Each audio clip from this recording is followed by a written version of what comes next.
10 years ago, a sudden wave of epidemic swept across the planet, turning people into zombies. Then the usual human life came to an end. What followed was a long period of chaos, with clashes everywhere.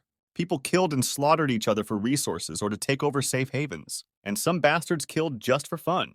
There were cars parked haphazardly on the bridge spanning East Lapis Road. On the highway on a red sports bike was Yang Jung, a 20-year-old guy who had received the Doomsday System a year ago. The rewards given out by this system can be used to level up anything, and it changed the guy's fate. The tired Yang Jung gazed at the road in front of him. At a height of 1.5 meters, a faintly visible streak glittered. The boy saw that it was a thin metal fishing line. It was impossible to dodge. After hitting the obstacle, the driver was twisted headfirst into the ground. At the same time, his bike flew further down the road. After sliding a few meters along the road, Yang Jung reached a truck with several unknown people hiding in the back.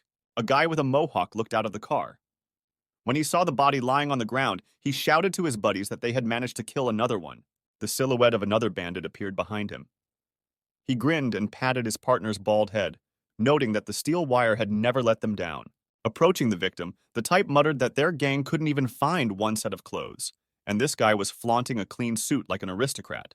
The leader then ordered the poor man's bike to be searched. The ragamuffins who ran up to the vehicle replied that there was nothing there. The leader with the headband shouted in anger that there was no way the victim would leave the house empty-handed. Disappointed that they had been wasting their time on the street for so long, he ordered the intruder to be chopped to pieces. The mohawked sidekick approached and pulled a machete from behind his back.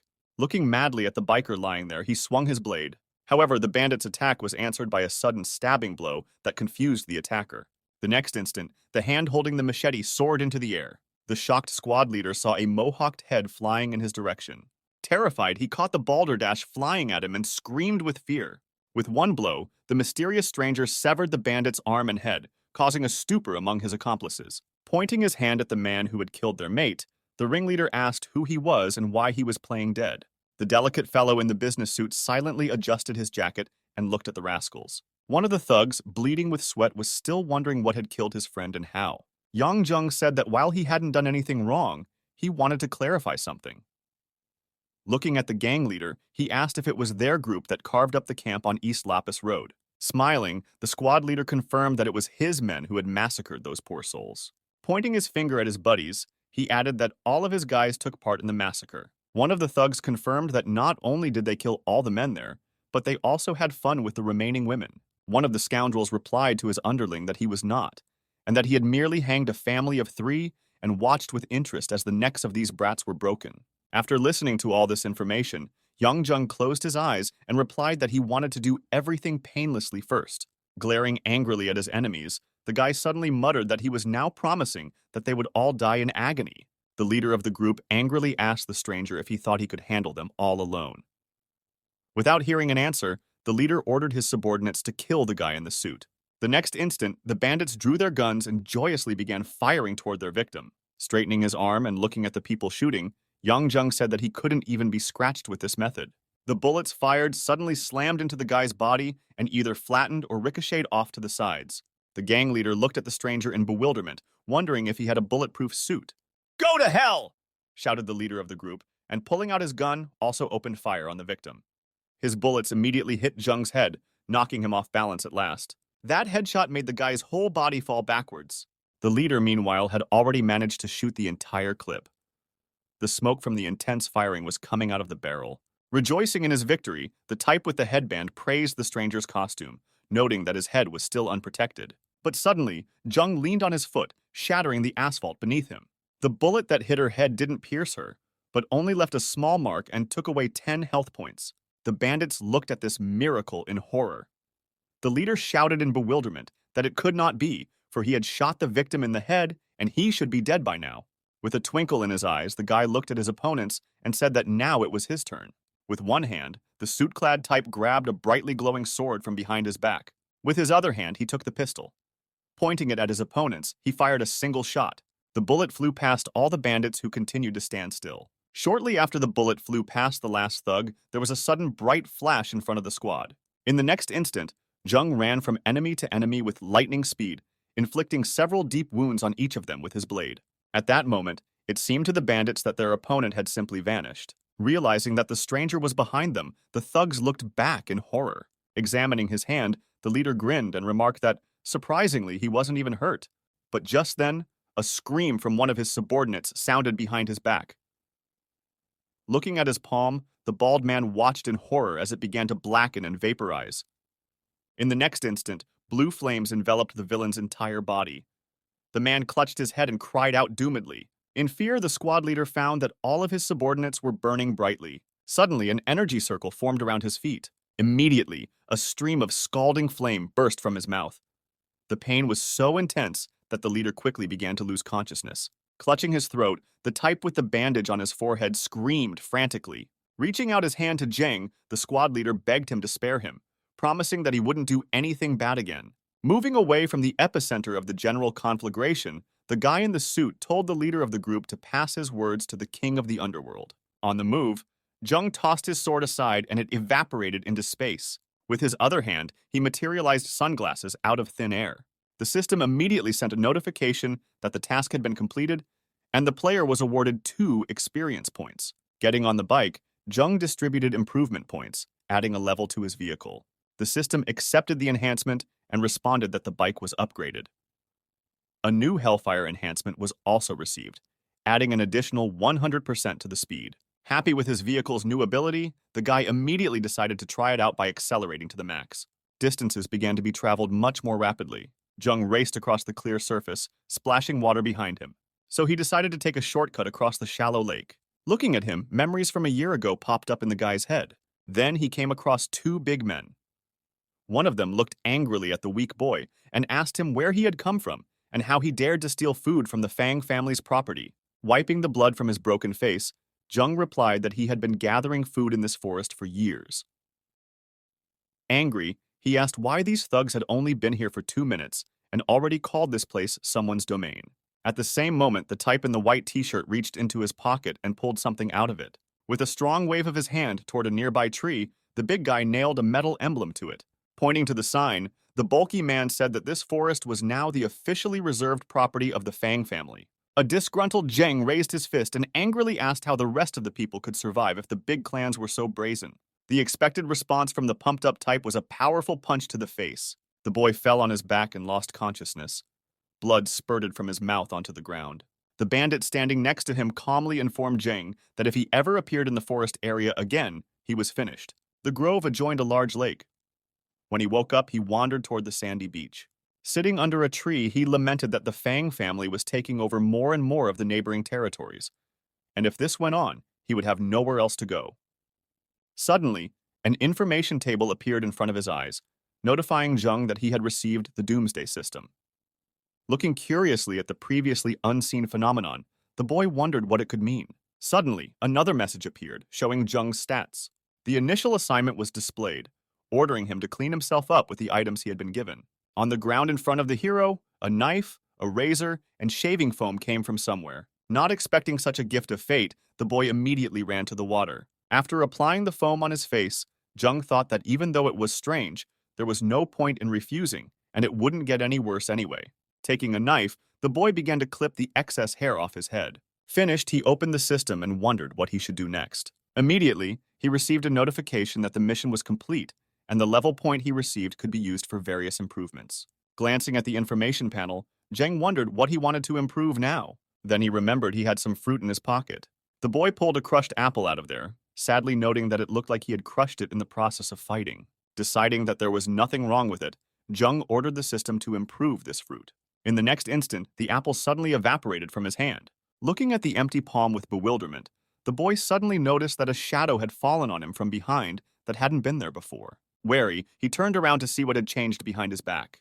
The boy studied in surprise the fruit tree that had grown in a second behind him. But after a couple seconds, the system sent him a new task. It said that Zheng needed to kill 20 zombies as a reward for 1 level point. Night had replaced day. The moon peeked out from behind the clouds, lightly illuminating the earth. The boy lay in the crowns of the tree and ate the apples picked from it, thinking about his new task. Taking a bite of the fruit, he decided he wasn't desperate enough yet to go and risk his life fighting zombies, especially considering he was still hungry. Having finished the apples, the boy lay for a while in thought, until he fell asleep from fatigue. Suddenly, Zheng woke up, smelling ash through his sleep. When he opened his eyes, he saw orange lights coming from somewhere below. Looking down in surprise, the guy decided to find out what was going on down there. But what he saw made him realize that he wasn't going to get another good night's sleep.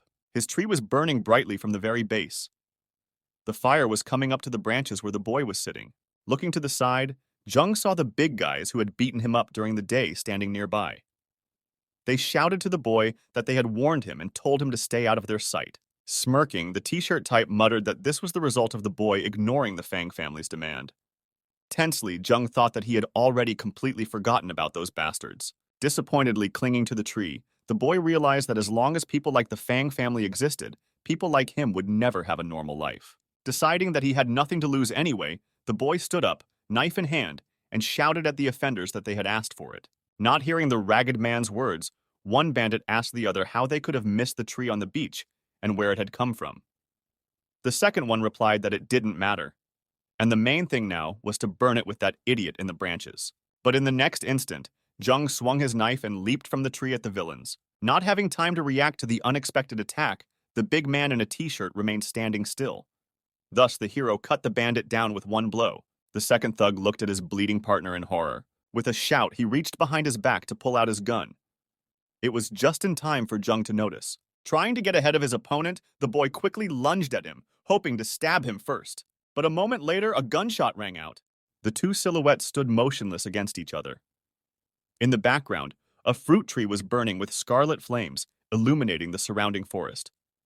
With his left hand, Zheng swept his opponent's gun aside. His right hand stabbed the knife right into the bandit's heart. After standing for a while and struggling to stay on his feet, the shirtless type couldn't stand and collapsed dead to the ground. Zheng turned around and looked over his shoulder at the burnt fruit tree. The fire had already reached the foliage where he had been sitting a short time ago. Fang family. Thanks for reminding me that people like me would be much better off without you, the boy thought angrily.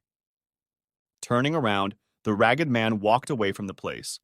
Then he decided that if the Fang clan burned his tree, he would burn their family business to the ground. Some time passed. Clouds slowly descended on the mountain range. Zheng stood with his knife in front of the corpses of several zombies he had just killed.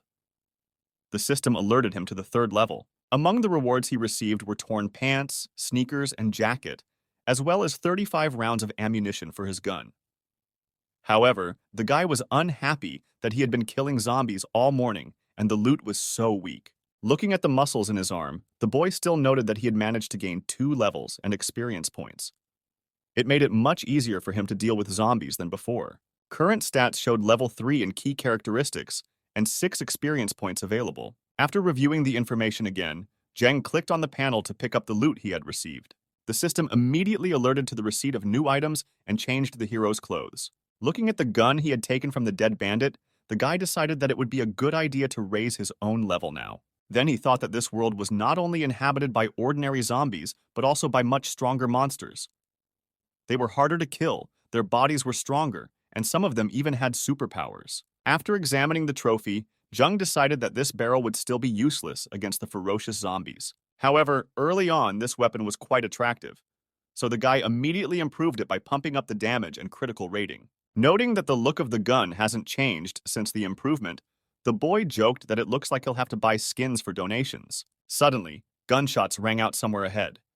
It made the hero nervous. The man in gray rags standing there opened his mouth in surprise. He had just been shot from behind. After a few seconds of realization, he fell backwards. Behind the ragged man's back stood a type in camouflage uniform. The man smoking a cigarette was a member of the Fang family's mercenary corps. Looking at the corpse, he turned to the dead man, saying that he should have run away and died somewhere else. But this way, he only had to waste a bullet. Standing nearby, a man in camouflage and body armor asked the leader what he should do with the woman.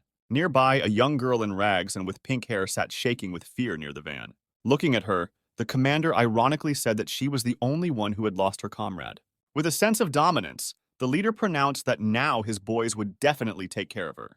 The boy stood behind a tree with his gun at the ready and listened to what the unknown men in camouflage were talking about. Looking out, he counted the number of enemies. There were 5 men, 4 of whom were armed with rifles. The weapon wasn't automatic, but it was already causing a lot of problems by its mere existence. The latter was armed with a revolver. Despite being outnumbered, Jung decided that he should have an advantage given his level and pistol. Meanwhile, the military commander asked the girl if she would undress herself or have help. The ragged woman sat crying, shrunken and unmoving. "It's been a long time since I've come across such beauties," the commander said, drooling and holding out his hand to the woman. But in the next instant, a shot rang out from the side. The bullet went straight to the leader's head. An unknown man suddenly started firing from the nearby bushes. The camouflage-clad squad panicked at the sight of the dead leader. The guy was trying to take aim at the enemies and shoot them in the heads, bypassing the body armor. Without sparing any ammunition, Jung fired as fast as possible, utilizing the effect of surprise. The bullets reached the target, despite the rather large scatter. Thanks to the improvements, even the body armor was not a serious obstacle. After surveying the battlefield, the guy decided to head out, changing magazines as he went. Snapping on a new clip, he decided it was a pretty easy victory. Moving towards the girl, the boy was killing the enemies who had survived the bullets and were squirming in the struggle for life. Squatting down, Jeng extended his hand towards the stranger. The girl, not realizing what this type wanted from her, decided that he had the same goal as those military men. Embarrassed, she thought she could definitely tolerate it once, especially since this guy had saved her, and he was also cute. Suddenly, an emergency task popped up in front of Jung's face, offering to rescue the victim for a reward of 2 level points. The boy looked thoughtfully at the panel and didn't understand. After all, he had definitely interrupted all the Fang family soldiers and was certain that they were dead. As soon as he thought about it, the girl's face twisted with animal horror, and her finger pointed at something behind the hero's back. Suddenly, there was a strange wheezing and a sound like a large object being lifted off the ground from behind. When he turned around, the guy saw an unusual zombie with tentacles instead of a head. The creature said it now understood what it was like to be shot in the head. As it prepared for battle, it said that it was too relaxed, but still a mere human could not destroy it. The girl looked with fear and some shame at what was in place of the squad leader's head. Zombie laughed and said that he hadn't even shown how terrifying he could be yet. Looking at the faceblade, the ragged girl closed her eyes so she wouldn't get sick. However, a mere second later, the girl vomited at the not-so-pleasant sight of her opponent. Grabbing her stomach with her hand, she ran away to the side, saying that this monster was too creepy. Already in the next instant, the zombie lunged at the people near the van.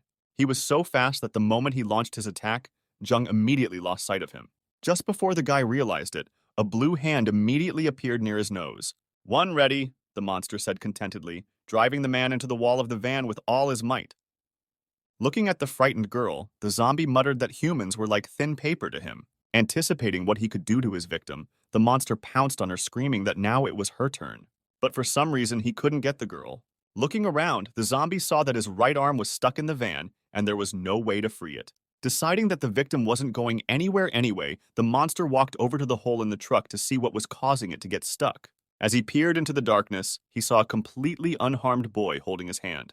Having never encountered anything like this before, the zombie shrieked that this simply couldn't be happening. In response, Jung leaned on his right foot without letting go of the creature's arm, and with his left foot, he kicked the monster in the side of its ribs. A blow of incredible force threw the zombie a dozen meters aside, crushing it against a tree. A few seconds later, the monster stood heavily on one knee. The monster was perplexed as to how a normal human could be so strong. Sniffing his opponent, he assumed it was a zombie soldier, though the boy didn't smell right. When he looked up, he noticed that the boy was nowhere to be found. He wondered aloud where the little man might have disappeared to. The girl looked toward the hole in the van. Then she shrugged her shoulders questioningly. But suddenly, the sound of a bolt being jerked to the left answered all the monster's questions. Glaring angrily at the monster in military uniform and pointing a gun at its head, Jung asked who the zombie soldiers were. Staring directly at the weapon in the kid's hands, the monster said that creatures like him were high-level military units obtained by crossing fierce zombies and humans. No matter how much I think about it, I still can't figure out why he's so strong. But we can try to distract him. As long as it hasn't hit my brain, I still have a chance, thought the zombie hopefully. Curious as to who might have wanted such cruel experiments, Jung asked the enemy who bred the monster soldiers.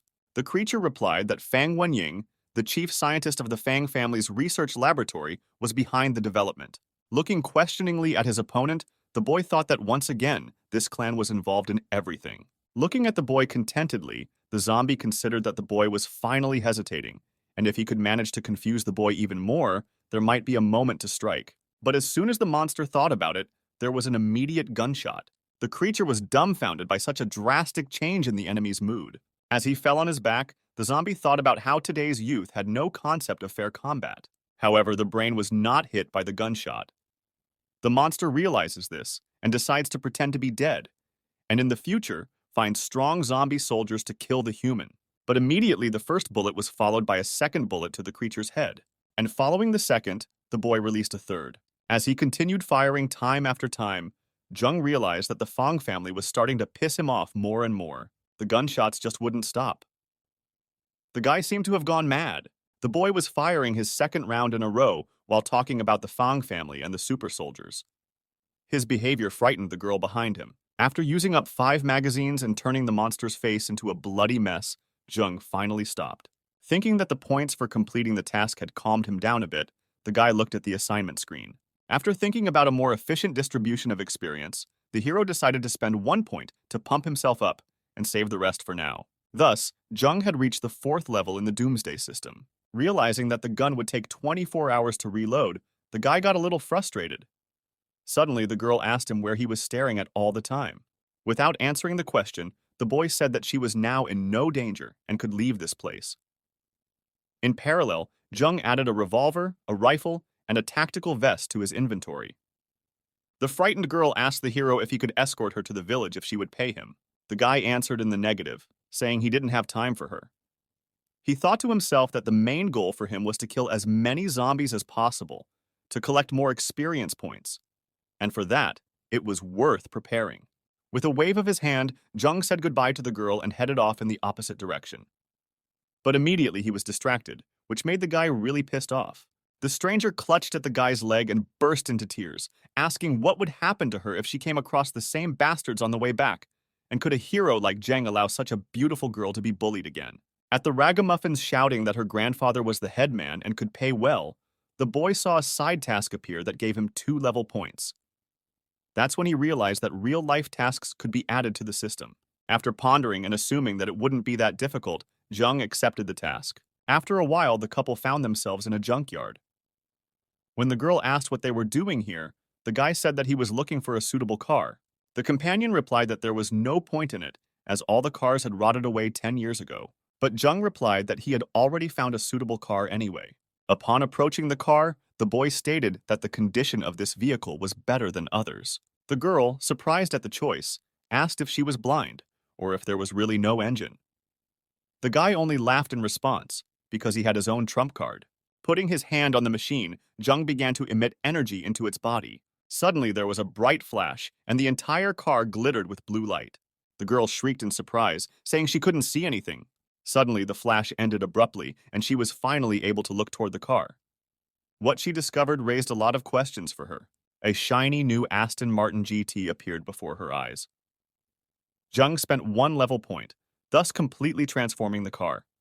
Not believing her eyes, the pink-haired girl shrieked that it was all an illusion. Somehow, the guy managed to get his companion into the passenger seat. So they traveled to the village with the survivors. The girl looked at the interior of the car with interest.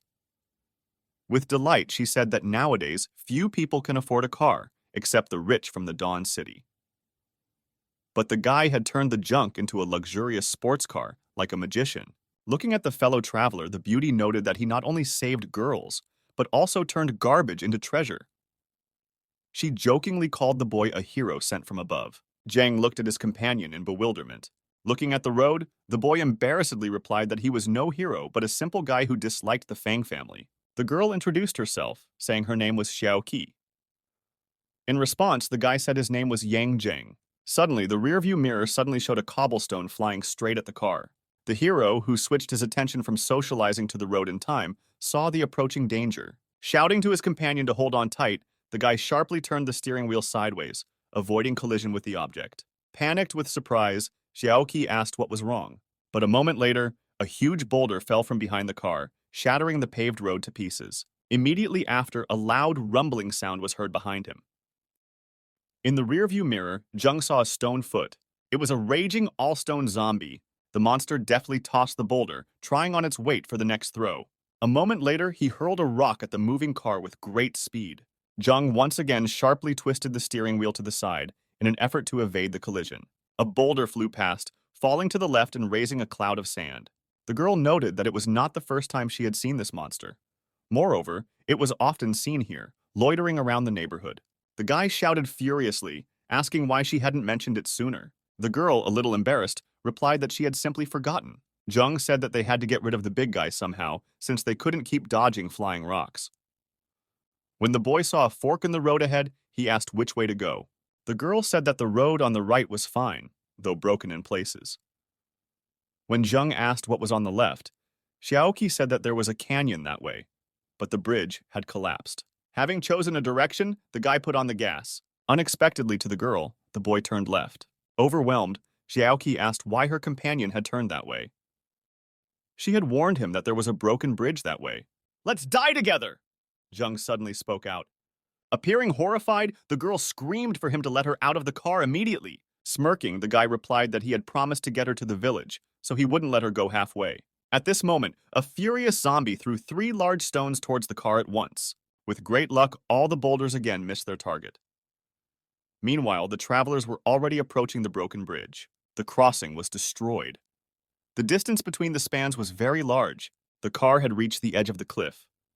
There was no turning back. The girl started screaming exhaustedly, while a caustic smile appeared on Jung's face. Sticking his hand out the open window, the guy spent a level point, blue energy pouring out of his fingers. Chunks of concrete materialized out of nowhere, forming the bridge supports and roadbed. Thus, the bridge that collapsed a few years ago was miraculously rebuilt again. Sticking her head out the window, the girl wondered if he could do either. But suddenly, Jung abruptly turned around to face the furious zombie running at them. The huge stone monster had already broken through to the bridge by then. Xiaoqi clutched her head and cried, begging her traveling companion to go from here soon and stop making up stuff. Jung stuck his hand out the window and waved it at the creature, calling it to him. As he approached, the zombie began to toss another cobblestone in his hand. Throwing it into the air, the creature pulled out a stone bat and prepared to smack the boulder into the humans. But then the solid support under his feet was abruptly lost, and the monster began to fall into the abyss. Under the weight of the zombies, the bridge abutment collapsed, once again destroying it.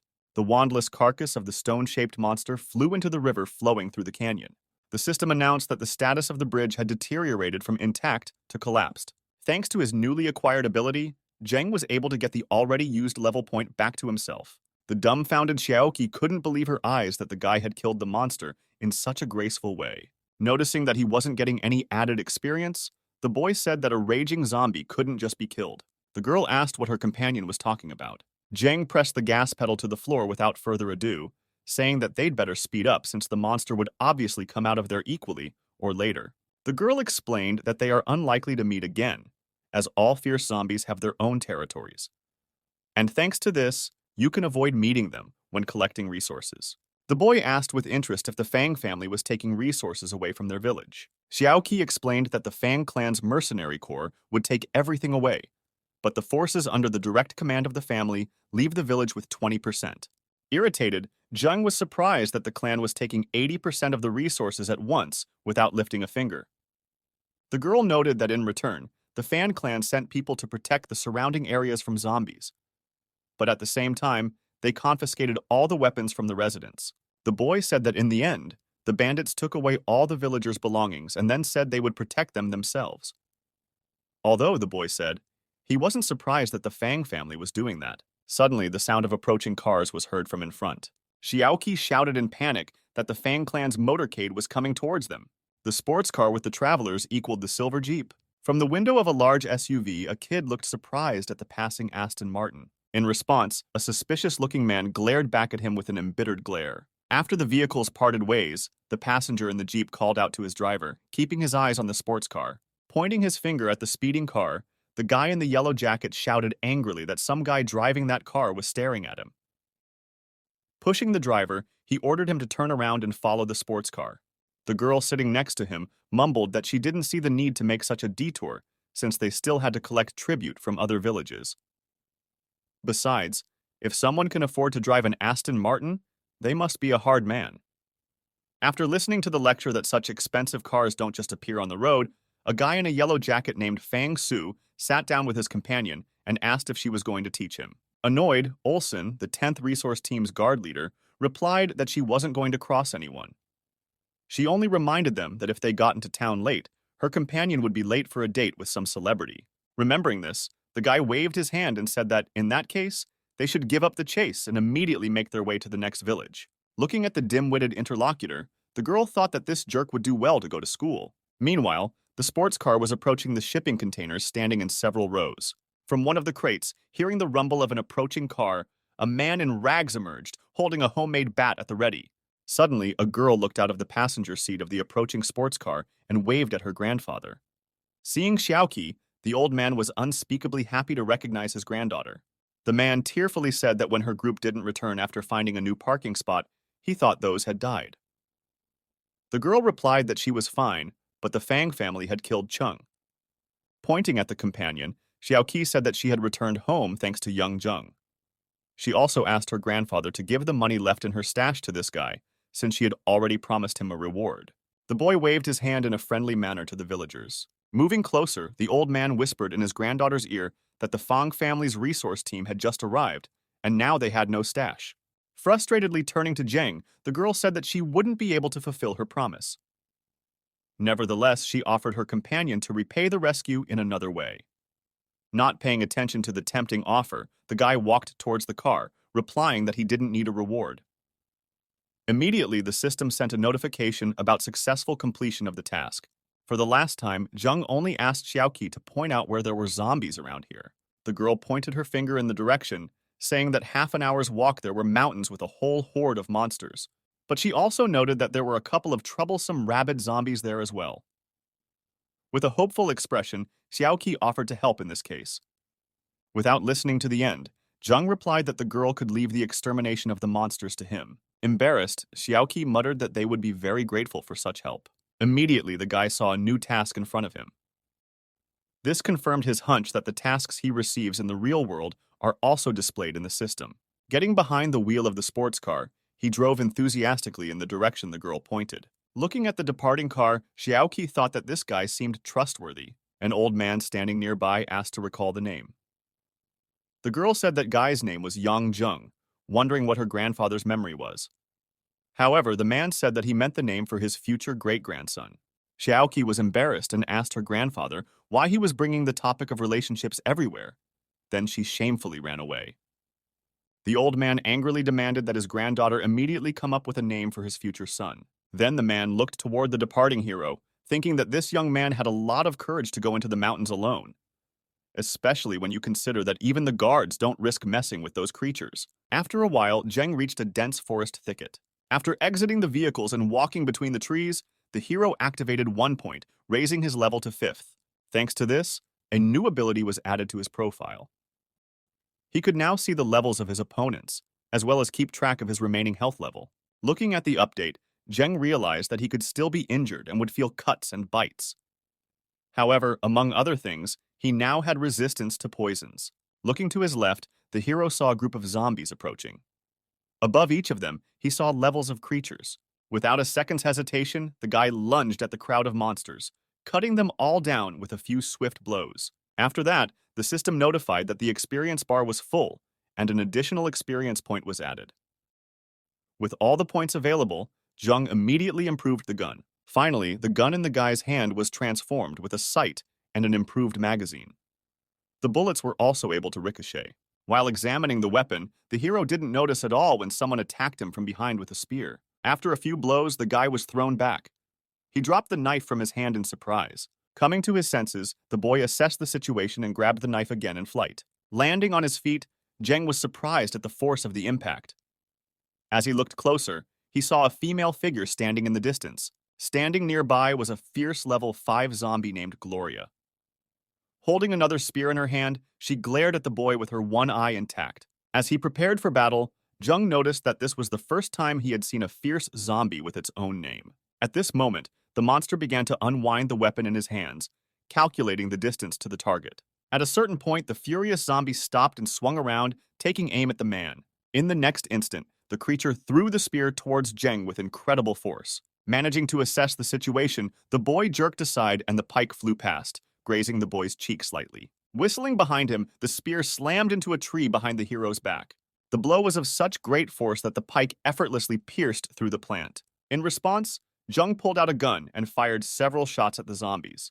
But the monster crossed his arms and simply repelled the bullets with his muscles. After successfully defending herself, the zombie looked down. There was a hole in her arm with a bullet sticking out of it. Realizing she had no chance at range without her spears, the monster snapped out of it. After running sideways away from the hero, the zombie girl noticed that he was shooting at her without hitting her. Jung aimed at the enemy, but he couldn't keep up with her speed, so all the bullets flew past the target. The creature then hid behind one of the trees. Aiming the monster, the guy thought that at first it underestimated the power of his gun, but realizing the danger, sharply began to reduce the distance. Looking at the tree behind which the monster was standing, the boy realized that this zombie was intelligent and did not fight on empty instincts. This was different from what the Fang family had said. But in the next second, a spear suddenly flew out from behind a tree, swiftly approaching Jung. The hero was surprised that the monster threw the spade in a curved trajectory. Relying on the strength of his blade, the guy decided to repel the attack with it, but the speed at which the spear was launched was too fast. The impact split the knife in two. After being hit in the chest, Jeng flew a few meters away and slammed into the nearest tree. As his back hit the obstacle, the boy screamed in pain. Blood spurted from his mouth, and the system notified the boy that his health had been reduced by 30 units. Grabbing the spear with his hand, Jung ripped it from his chest. Meanwhile, the zombie girl was already preparing to stab the guy with a second picked-up spade. Upon seeing the monster, the hero quickly came up with a plan of counterattack. Realizing that the lack of movement would definitely ruin him, Jung snapped out of his seat. At the same instant, a furious zombie threw a spear at the fleeing enemy. Looking at the attacking monster, the guy realized that the creature had even considered the trajectory of his movement when throwing. But immediately, he decided that he had an advantage, since a spear that had already been thrown could not change its direction. With these thoughts, Jung abruptly changed direction. Leaping past the flying pike, the boy was not far from his opponent, and raising his pistol, fired a shot. Realizing that under no circumstances would the zombie come out from behind the tree, the hero used the ricochet ability. After the shot, the bullet bounced off two trees and changed its trajectory drastically, heading straight for the monster's head. Hearing neither a hit nor a body fall, the boy looked out from behind cover. Keeping his gun at the ready, the hero ran to the tree behind where the zombie was and checked what had become of it. But the shelter was empty. Only a pool of blood on the ground indicated that the shot had been successful. Lowering his hands, the guy looked around and realized that the monster had managed to sneak away. Walking through the surrounding bushes, Jeng discovered another pool of blood. After following the footprints, the hero reached a cave of enormous size. After examining the entrance, he assumed that it was the boss's lair. Entering the cave, the boy observed the ever-increasing pools of blood that led deeper and deeper into the cave. Walking a little farther, Jung found a makeshift pedestal that held a gold medal, sneakers, and a picture frame with a picture in it. Upon examining the award, the hero realized that it had been won by someone in the Olympics. Next, the boy's gaze shifted to the photo. It showed a woman and a boy. The inscription said that this athlete was a gold medalist at the Olympic Games. Taking the photo in hand, the hero wondered why a raging zombie would keep such things in a cave, and whether she might still have memories of the times when she was human. But suddenly, a chill ran down Jung's back. He felt that someone was going to attack him from behind. The enemies promptly bared their weapons and prepared for battle. Shots and screams rang out. The two opponents pounced on each other. A long fight ensued, accompanied by dozens of mutual blows. The spear attacks from the zombie woman were answered by the Jung guy with pistol shots. It seemed to be a battle of attrition. In an instant, both opponents grabbed each other's hands. The zombie girl glared furiously at the guy, bleeding everywhere. Standing in his tattered clothes, Jung thought that this monster had only gotten stronger after the gunshots. Could it be the fact that he touched the framed photo had such an effect? Suddenly, a child's cry was heard from somewhere in front. Someone was desperately calling for mom. After these sounds, the zombie relaxed and listened anxiously. After a moment, it was as if the monster forgot about Jung's existence and rushed towards the direction where the child was screaming. Immediately, in order not to lose the resulting advantage, the guy took aim at the running zombie girl. But his hand trembled, and he did not dare to fire a shot. An SUV with an open body was parked in the woods near the cave. The monster was rapidly approaching the Jeep, which seemed to be empty. In the back of the pickup truck was a large wooden box from which a child's voice was calling out for help from mom. The zombie girl, practically running to the car, reached out for the box. But at the same moment, the pickup truck took off sharply, showering dust on the monster. The creature seemed to be very much surprised and upset. Without a second's hesitation, it rushed to catch up with the receding car. By then, a large group of people had piled out of the containers in the village area. In addition, 2 SUVs were parked nearby. Men in superior equipment surrounded the village headman and his granddaughter, pointing automatic rifles at them.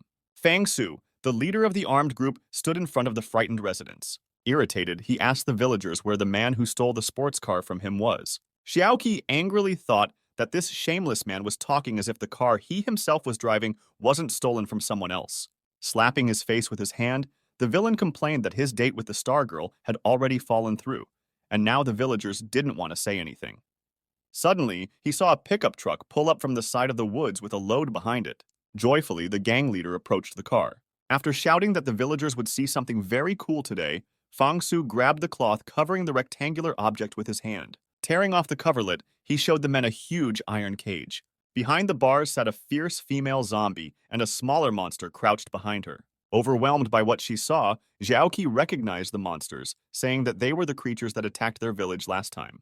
Confirming the girl's hunch, Fang Su replied that if the residents were still not in the mood to talk, he would toss the headman's granddaughter into the cage to be eaten by that thing. And yet, despite the threats, the people continued to stand without uttering a word. Realizing that even that would not get the victims to talk, the gang leader radioed the sniper, ordering him to be on the lookout and shoot as soon as someone moved. The owner of the second walkie-talkie didn't answer, despite Fang Su's demands to reply that the order had been accepted. Zheng stood over the sniper lying in his own blood. In his hand, he held the same spear that the monster had left in the forest. Taking the rifle from the corpse's hands, the guy lay down and took aim. It was then that he realized that Fang Su had used the maternal instinct left by this raging zombie to control her and force her to attack villages. Moreover, after the monster attacks, this bastard would come and steal from the residents under the guise of protection. Meanwhile, one of the gang members forced Xiaoqi into the back of a pickup truck at gunpoint. When he saw that the girl was slow, the balaclava-clad man said that if she was slow, he would shoot her. But the next moment, he was already being punished. A bullet from a large-caliber rifle crushed his head. All the guards instantly became agitated, and Fang Su ran to hide behind the SUV in panic. The bandits immediately opened overwhelming fire in the direction where the gunman was. But in response to their inaccurate shots, they began to take accurate hits on themselves one by one.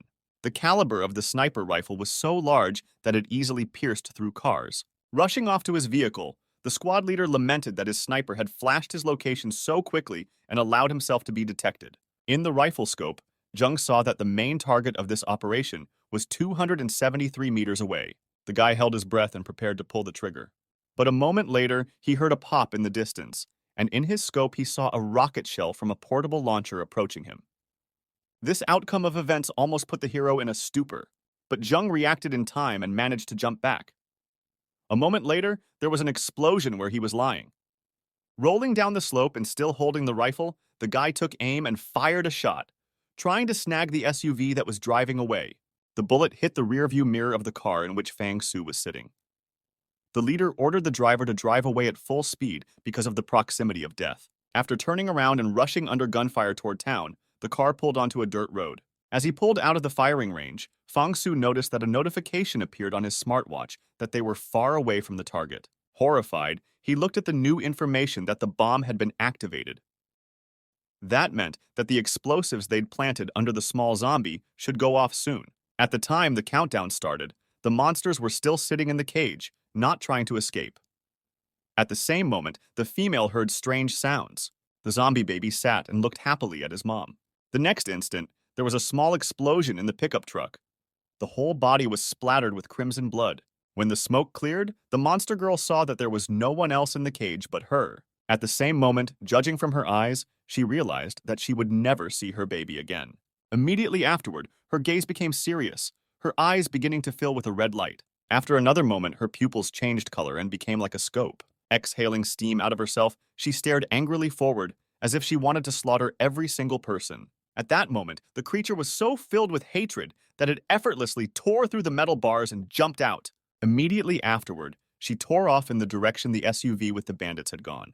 With her eyes, the zombie woman desperately searched out Fang Su's car. Suddenly, through the rock, she saw an SUV turning along the cliff. Raising its hand up, the creature materialized an electric spear out of thin air. A moment later, she had already tracked her target and swung to throw the spade at him. With a desperate shriek, the furious zombie hurled the spear towards the car with tremendous force. As it did with the attack on Jung, the pike arced in an arc and flew around the cliff, heading towards the SUV. Fong Su was thinking that he didn't care about the child, but he didn't want to lose Gloria. He didn't want to lose Gloria, especially since she was a convenient tool. Suddenly, the type heard a strange rumble behind him and wondered what was flying around. Looking up, he saw through the rearview mirror a large electric spear approaching them from behind. Fong Su didn't even have time to think about anything. In the same second, the spear stabbed into the car, piercing through it. The result was a massive explosion. Pika, on the other hand, flew out of the cloud of resulting smoke without any obstruction. After flying some distance, the spear fell right into the human's hand. Jung stood on the road, watching his enemy's car burn down. Examining the wreckage, the hero realized how much power that fierce zombie actually had. So the guy came to the conclusion that during their battle, the monster was restraining himself. Remembering that he heard an explosion off to the side of the village, the boy thought it was all because the thugs had killed the zombie woman's child. Pensive, Jung didn't immediately notice the danger. Coming to his senses, the guy threw his rifle up and pointed it in front of him. Opposite him stood calmly the creature that had just destroyed an entire SUV full of people in the blink of an eye. Sweating, Jung wondered how this monster was able to appear in front of him so suddenly. But he was alarmed that the monster girl didn't attack him. Only thinking that he would have been killed long ago, the guy noticed the zombie reaching out to her. For the first time in a long time, the hero experienced true terror. Should he fight now? And would he be able to hurt her if he pulled the trigger? But then, quite suddenly, the monster took the muzzle of his rifle and put it to his head. Without a shadow of a doubt, the monster asked the guy to kill her. The boy's fright changed to confusion and sadness. He understood what the creature was going through. At that moment, Jung felt sorry for Gloria, the zombie woman, as if she read it all in the guy's eyes, preparing her spear to attack, asking the hero to avenge them all. Instinctively, as if driven by the instincts of a monster, Gloria prepared to hurl her pike at the boy across the street. In the same second, the blade came almost right up to Jang. Without further thought, the boy relented and pulled the trigger. A shot rang out.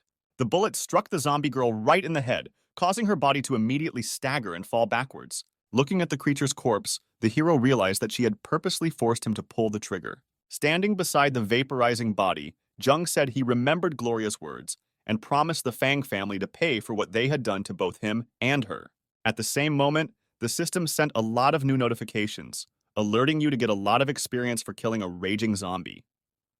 Also, new items appeared in the inventory. Back in the village, the guy helped with the cleanup. At the end, he and Xiaoqi decided to look at the remaining weapons. After looking at the automatic rifles, the hero said that he had already taken everything he needed, so the villagers could keep the rest. The girl shyly approached the boy and asked if he wanted to stay here and live with them.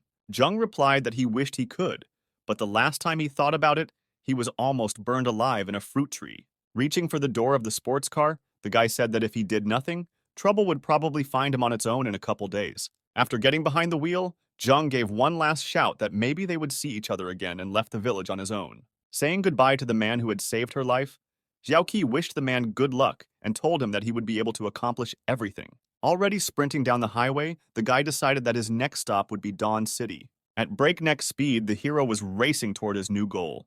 But within a couple minutes, he was standing near the cliff, saying he had completely forgotten about one thing. At the bottom of the canyon was still a raging all-stone zombie whose level the system, for some reason, didn't show. After a few moments, the guy reallocated all the available points to improve his equipment. Holding his spear and pistol, Jung eyed his opponent with interest. Strongly, without ceremony, the hero decided that he would kill that zombie with just one throw. But then the guy's attention was caught by an object moving quickly down the canyon toward the stone monster. Without striking the desired blow, the boy simply watched the mysterious stranger. In the next instant, a long beam of blue-colored energy cut through the bottom of the gorge. It was so powerful that it pierced through the stone zombie. The furious zombie's body slumped, and someone placed their foot on its head. This mysterious killer was a guy wearing a respirator, shaved bald. It was the leader of the 10th security team, Wu Fengzhang. Annoyed, he remarked that the monster was so weak that there was no spirit of trial here. Grabbing his walkie-talkie out of his pocket, the bald hunter shouted that some asshole had said this zombie was strong, and he'd rushed over here just to take the creature down with a single blow. But a moment later, only his walkie-talkie was left in the place where Wu Fengzong had just been. The all-stone zombie that had risen to its feet grabbed the hunter's leg and began to spin him around. Swinging around, the monster threw the man into the wall with all his might. The system notified Zheng that the unknown person was unconscious. There were also multiple fractures and internal bleeding, and the total damage level was 60%. Looking closely at the body of the monster, the guy realized that, although the hunter's blow was spectacular, it did not reach its target, leaving only a scratch. The zombie had managed to cover its neck during the attack. Meanwhile, the monster had tossed up a boulder and was about to hit it with a bat. But after a second, he was distracted by a glow from the side. The monster turned and saw a shining object flying toward him. The spear stabbed into the creature's head, causing a massive explosion. It seemed that the zombie had finally been defeated, but it soon became clear that it was only the armor covering his face that had cracked. Still, it was a good chance. Drawing his sniper rifle and taking aim, Zheng fired a precise shot at the monster. The bullet hit the monster's head, but it was followed by the rifle in its mouth. The hero jumped off the cliff and dropped his feet on his shoulders, shoving the gun right into the mouth of the raging zombie. Immediately, dozens of bright beams began spewing from the creature's head, beating against the ground and canyon walls. The zombie then collapsed heavily on the ground without any signs of life. And Zheng saw a notification of a reward of 3 level points. A few seconds later, expiring sweat, Wu Fengzong woke up as well. Kneading his body and climbing out of the rock, he wondered what had happened. In front of him lay the dead boss. An unknown man stood next to it. It seemed to the hunter that the brat had taken down a zombie. The stranger was wearing the protective body armor of the security team members, but the guy didn't have any long-barreled weapons on him. Also, the strange guy didn't smell like a zombie soldier. Reflecting on how a mere human had defeated the boss, Feng Zhang decided that the zombie's counterattack was just a death-defying burst of power. Thus, he was certain that his strike had destroyed the monster's brain. As he looked at the masked man, Zheng thought that since he wasn't dead, he must be a super soldier. As he approached, the hunter told the stranger that he hadn't seen him in the team before and demanded to see his ID. Reaching for the documents taken from one of Fan's soldiers, Zheng spent a level point and forged a passport behind his back. The zombie soldier looked at the first page and found nothing strange, only noticing the ticket number.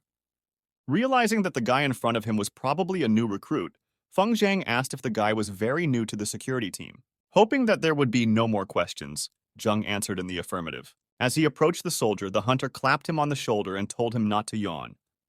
If he did, he might be able to take down the boss. After stepping back a bit, Feng Zhang told Zheng that he was incredibly lucky, and today they could ride to the city together in the hunter's luxury car. After getting into a blue SUV, the traveling companions set off towards Dawn City. An advertising banner talked about discounts on cottages overlooking the lake. Sitting in the passenger seat, the hero thought that sneaking into the Fang family's lair was much easier than he thought. Feng Zhang bragged that only the leader could have such a car, and a team member could only get a bicycle.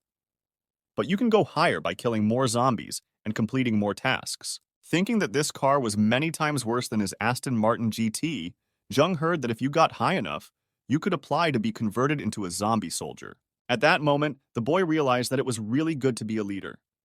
Maybe he too, having raised 2 more levels, could rise to the top. After a while, the traveling companions pulled up to a huge concrete gate. There were guards in full uniform upstairs, with automatic turrets mounted nearby. Seeing the air defense systems, Zheng wondered if zombies had already learned to fly. Feng Zhang replied that some of them had already learned to swim faster than submarines, and some of them could even dodge bullets. Laughing, he advised the newcomer not to wet himself at the sight of such monsters. They had a marvelous view of the cozy residential neighborhoods. The hunter said that the new recruits had never been to this city. Soon the car pulled into a covered hangar that looked like a military base. After getting out of the SUV, Feng Zhang met an acquaintance who asked if the zombie had managed to grate on his nerves. With a wave of his hand, the hunter replied that he had killed the boss with a single blow. After scratching his head, he said that there was no way that could be, because that monster was of the same level as Gloria. He also noted that the zombie woman herself had recently been killed by someone, though no leader of the other team claimed victory over her. Suddenly, a pretty girl with white hair came from the other end of the hangar, asking what kind of guy Feng Zhang had brought along. The leader introduced the stranger as young Jung. He then told the hero that the guy across from him was named Bao Zi and was in charge of logistics, and the girl next to him was named Nan Yue. She, like the squad leader, was a zombie soldier. Feng Zhang then ordered the logistician to take care of settling the newcomer in his new place. At this point, Zhang and his attendant headed towards the exit of the room. Along the way, Bao Zi asked the soldier if he had any connections in the city, or perhaps a personal patron. Looking at the departing rookie, Yue sighed, saying that this handsome rookie was a pity. At the same time, behind Feng Zhan's back, the other team members began to place bets on how long the newcomer would live as a member of the squad. On average, most of them estimated the guy's lifespan at 3 to 7 days. As they walked around Dawn City, Bao Zi gave them a tour. First, they passed by the Fong family's cottages. Then, a multi-story building appeared. It housed the usual team members. According to Bao Zi, it was very crowded and unofficially called pigeon houses. Nevertheless, Zheng noticed that such a building still looked much more decent than the places he had to live in. Laughing, the logistician replied that it was for nothing that the boy fantasized so much, for he had not yet grown to live in such conditions. Turning around, Bao Zi pointed his finger somewhere and said that the newcomer would live there. Looking around, Zheng saw an old, crumbling, thatched cottage. Enraged, he shouted to the logistician to see if it was overkill. Ironic, he thanked the companion for providing the cottage. Baoki replied that the guy didn't seem to know what he had gotten himself into. He then said that on the second day, the new soldiers take part in a selection process in which the survival rate is about 10%. Looking irritated at the new recruit, the logistician ironically muttered that there was nothing wrong with them providing a deluxe townhouse for those with 2 days to live. As he left, he told Zheng that the gathering was tomorrow at 8 o'clock in the morning. Realizing that the boy didn't even have a watch, Bao Zi told him to listen to his senses and not to be late, or he would be hunted down and shot. Taking one last look around, the logistician thought that this new guy looked like a coward and probably wouldn't last an hour tomorrow. An excited Zheng flashed his eyes and thought that the situation was getting more and more interesting. The next morning, a group of 20 recruits stood outside a ruined building in the north of the city. In front of them was Feng Zhang. Today, he was the judge for the rookie entrance test. Pointing a finger behind his back, the leader said that today their assignment would be to clear the building of zombies. Each person was assigned one floor. Whoever cleared it and survived would pass the test. Also, the first 3 to destroy all the zombies will be recommended to the elite Fierce Zombie Extermination Squad. The candidate standing behind Zheng laughed that the guy didn't have a gun. They thought that this way they had one less competitor. The hero, meanwhile, thought that this test was just right for the Fan Clan.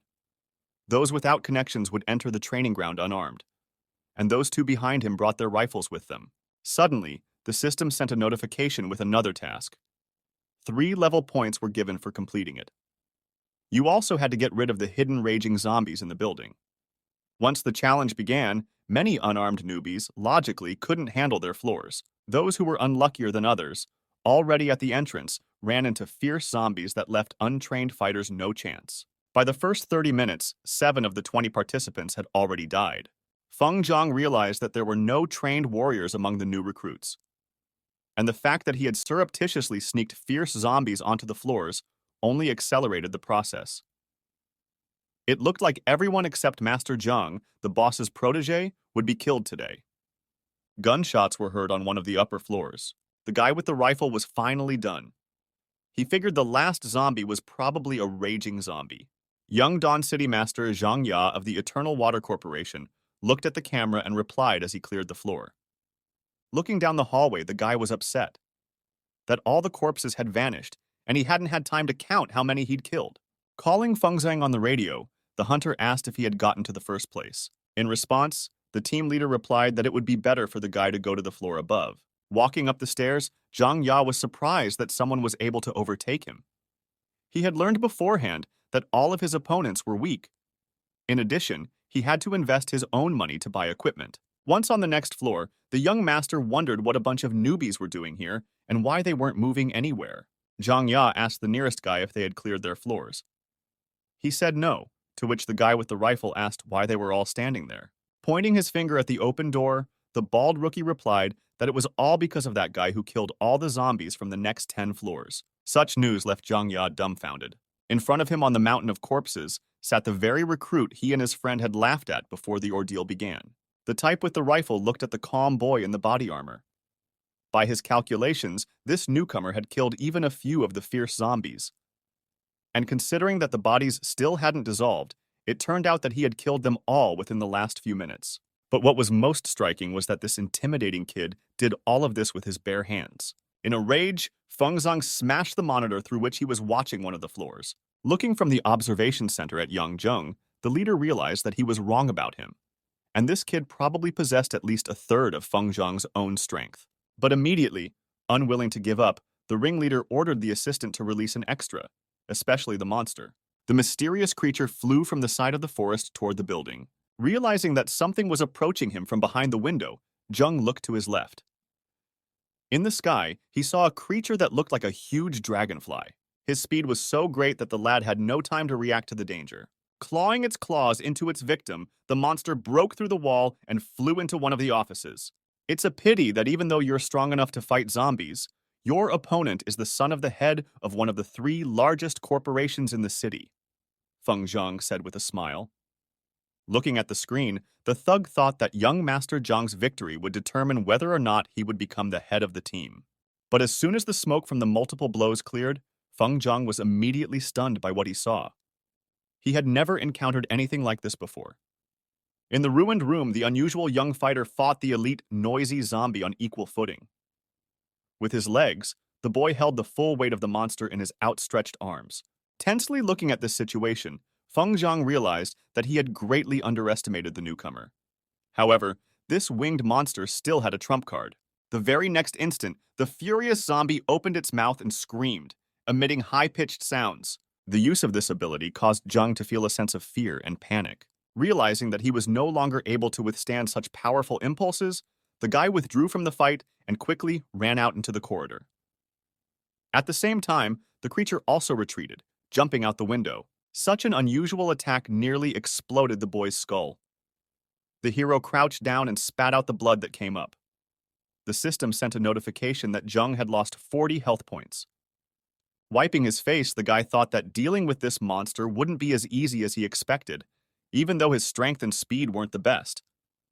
But it was this particular ability that ruined everything. Hearing a commotion behind him, Zhang turned around.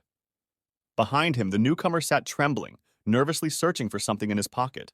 In a sweat, the type in a bulletproof vest took out a white container from his pocket. Then he realized why Feng Zhang had told him to take a pair of noise-canceling headphones yesterday. Terrified of remembering this unusual monster, the newcomer didn't notice someone sneaking up on him and attacking unexpectedly. The guy who had recently killed all the zombies on the floors grabbed the white container out of the poor guy's hands. Then he drew his gun and fired upward, apologizing to the fighter for temporarily borrowing his headphones. But before the newcomer could regain his senses, the silhouette of the unknown man suddenly disappeared. Feng Zhang, who was watching the cameras, chuckled, thinking that this kid was trying for nothing, because noise-canceling headphones weren't very effective against high frequencies. And up close, his head might just explode from such an attack. But this youngster's speed kept the hunter in awe. It seemed to be as fast as Feng Zhang's own slashing spurt. Meanwhile, a raging zombie was flying around outside the building and watching what was going on inside. Realizing that controlling all the floors just wouldn't work, the monster touched the structure. Immediately, thanks to the ability, he emitted invisible pulses that pierced the entire abandoned structure. It was a kind of X-ray, characteristic of many insect specimens. It allowed the creature to monitor any fluctuations taking place inside. His attention was caught by the silhouette of a man on the roof. He looked very much like the target the monster was trying to kill. Immediately, the monster soared upwards, deciding that it could now take its victim by surprise. Zheng, who was standing on top of the forest, heard a strange chattering from the direction of the forest and turned his head. At this moment, a fierce zombie appeared from above and looked at the boy while smiling. Deciding that its target wasn't expecting it, the monster immediately let out a deafening roar, intending to annihilate the enemy. That high-pitched sound caused glass to shatter throughout the building, from the lower to the upper floors. In addition, the load-bearing walls gradually began to collapse throughout the entire area of the structure. The building's supports cracked, crumbling with small concrete debris. Feng Zhang and young Master Zhang looked on from the street. The new recruit looked at the collapsing structure with horror and said that if the leader hadn't saved him, he might have died under the rubble. Looking exhaustedly into the hunter's eyes, The boy noted that that strange type could hardly have survived such a nightmare. Feng Zhang confidently agreed with the young master. The zombie soldier pointed out that even if he himself was nearby, he would surely die under this debris. To make sure everything was going according to plan, the hunter looked at his phone. His last means of surveillance remained a quadrocopter hovering in the air not far from the building. From there, Feng Zhang was able to observe his ward, who was calmly flying nearby. There was a pronounced deep dent in the roof at one point. That's where the monster had taken the brunt of the impact. Just then, the hunter exhaled, realizing that this suspicious newcomer had met his death after all. The zombie soldier continued to hover over the murder scene. However, something didn't add up. Where could the victim's body have gone? With these thoughts, the monster heard someone approaching him quickly from behind. The next instant, a gunshot was heard from above, and a powerful shot flew into the creature's head, knocking it off balance. Unable to match the inertia, the furious zombie flew into the roof of the building with great speed. Trying to regain consciousness, the bleeding monster saw a human silhouette moving from the sky towards him. In the next second, Zhang slammed into the monster's body with lightning speed, shattering it into several pieces and ripping its head off. The furious zombie screamed out in despair and surprise. After a second, the boy walked over to the creature's head and placed his foot on it. Looking at the enemy, he realized that beneath the monster's skin was a layer of bulletproof steel. Studying his opponent, the guy said that it was not surprising that bullets of 12 and 7 millimeters caliber could not penetrate it. At these words, the fierce zombie smiled, but immediately the creature saw a much larger caliber cannon in front of it. The frightened monster heard the boy offer to try the weapon. The next instant, a shot from a large caliber sniper rifle was heard. The system notified me that the fierce zombie had been killed and that I had received enhancement points. The hunter and the new recruit who were watching were horrified by what they saw. They couldn't imagine that some little brat would be able to take down such a strong zombie so easily. The enraged Feng Zhang was puzzled as to how this kid was able to dodge the monster's stunning attack. Moreover, this rookie wasn't even injured even though he was within killing radius. Remembering that the brat was wearing large headphones, the hunter wondered if that was it. But that was impossible, because no amount of hearing protection would save him from the direct damage of a flying zombie's attack. Clutching his head, Feng Zhang tried to figure out how this new recruit had gotten headphones in the first place. Terrified, he didn't understand what was going on here. Young Master Zhang looked at the dilapidated building of the testing ground in amazement. At this moment, Zhang suddenly appeared behind his back with a gun in his hand. The sudden appearance of this strange fighter behind him made the recruit shudder. An uneasy shiver ran down his spine. With serious fear, he forced himself to turn and look at the unknown man. Zhang handed the headphones to the owner and said that he had just pumped them up a bit. Now they could reflect almost 90% of the noise in any range. The startled newcomer replied to the boy that he was being too polite, as he had in-canal headphones and that was clearly not his thing. Toward the end of the day, Zhang stood at one of the city's intersections in front of a coffee shop. At some point, someone called out to him from behind. Stepping away from the pole he was leaning on, the boy turned to the source of the sound. Behind his back, slightly nervous, stood Bao Zi. Hesitantly, he pointed his hand at the moped behind him, saying that this was all he had managed to get for Zhang, as their team was too poor. As he approached the newcomer, the logistician held out his phone, saying that as an exception, he would get his own cell phone. In their team, only the captain, his deputy, and Bao Zi could use the phones. Hearing the logistician say that the dormitory keys and pocket money were in the motorcycle, Zhang thought that this guy was so pompous just yesterday, and now he was throwing around pleasantries. Getting on the moped, the new recruit asked where the Fang family building was, justifying that it was rumored to be huge and he wanted to see it. Byoki replied that it was the largest building in the center, surrounded by an open area. But immediately, the logistician warned the guy to stay away from this place because the Fang family might take him as a threat and shoot him without a second thought. These words surprised Zhang. He wondered with interest if there was such a strong level of security there. The logician replied that the city lord Fang Mingbo had died a year ago, and his son Fang Xiao had greatly increased the level of security when he came to power. Having once again heeded Baozi's warnings, the hero went for a ride on his moped. On the way, he thought that this time he should take some resources to pump up. In addition, it would be worth it to know the Fang family's fighting strength, because only by knowing the enemy could they be defeated. Thinking back to the fight with Gloria, Zhang thought that during the fight with that monster girl, he had tried to improve her to get more experience for killing her, but the system prevented him from doing so. And all because after reaching the 5th level of the system, killing zombies stopped giving experience. And for the victory over fierce zombies, the amount of experience is greatly reduced. So now it was also necessary to get information about high-level zombies. After these thoughts, the boy thought that this was why he had joined the rebel ranks. At that moment, he was passing through one of Dawn City's many gun stores. But immediately, Zheng abruptly turned back and looked around the trading post with interest. He stared in surprise at the clean sign, trying to realize that there were still stores operating in their lost civilization. Jumping up from his moped, the guy decided it was too good a place to pass up and entered the outlet. Immediately, his gaze fell on an assault rifle, shotgun, and pistol lying on one of the counters. Looking at the numerous cannons, the boy thought that such weapons could not be obtained outside the city. His eyes were going wild. Zheng thought that in this paradise for men, he would be able to buy those guns that would help raise his fighting ability to a whole new level. Running up to the cash register, the guy shouted that he wanted all the guns of the largest caliber and ordered that within a minute, all the guns were already on the table in front of him. The salesman across the street looked questioningly at the insolent customer through his glasses. In a minute, the insolent boy was lying on the ground in front of the store. The cashier shouted in anger that the brat was showing off too much, given that he had some pennies in his pocket. Nevertheless, that evil man still at least sold something to Zheng, which the guy was overjoyed about.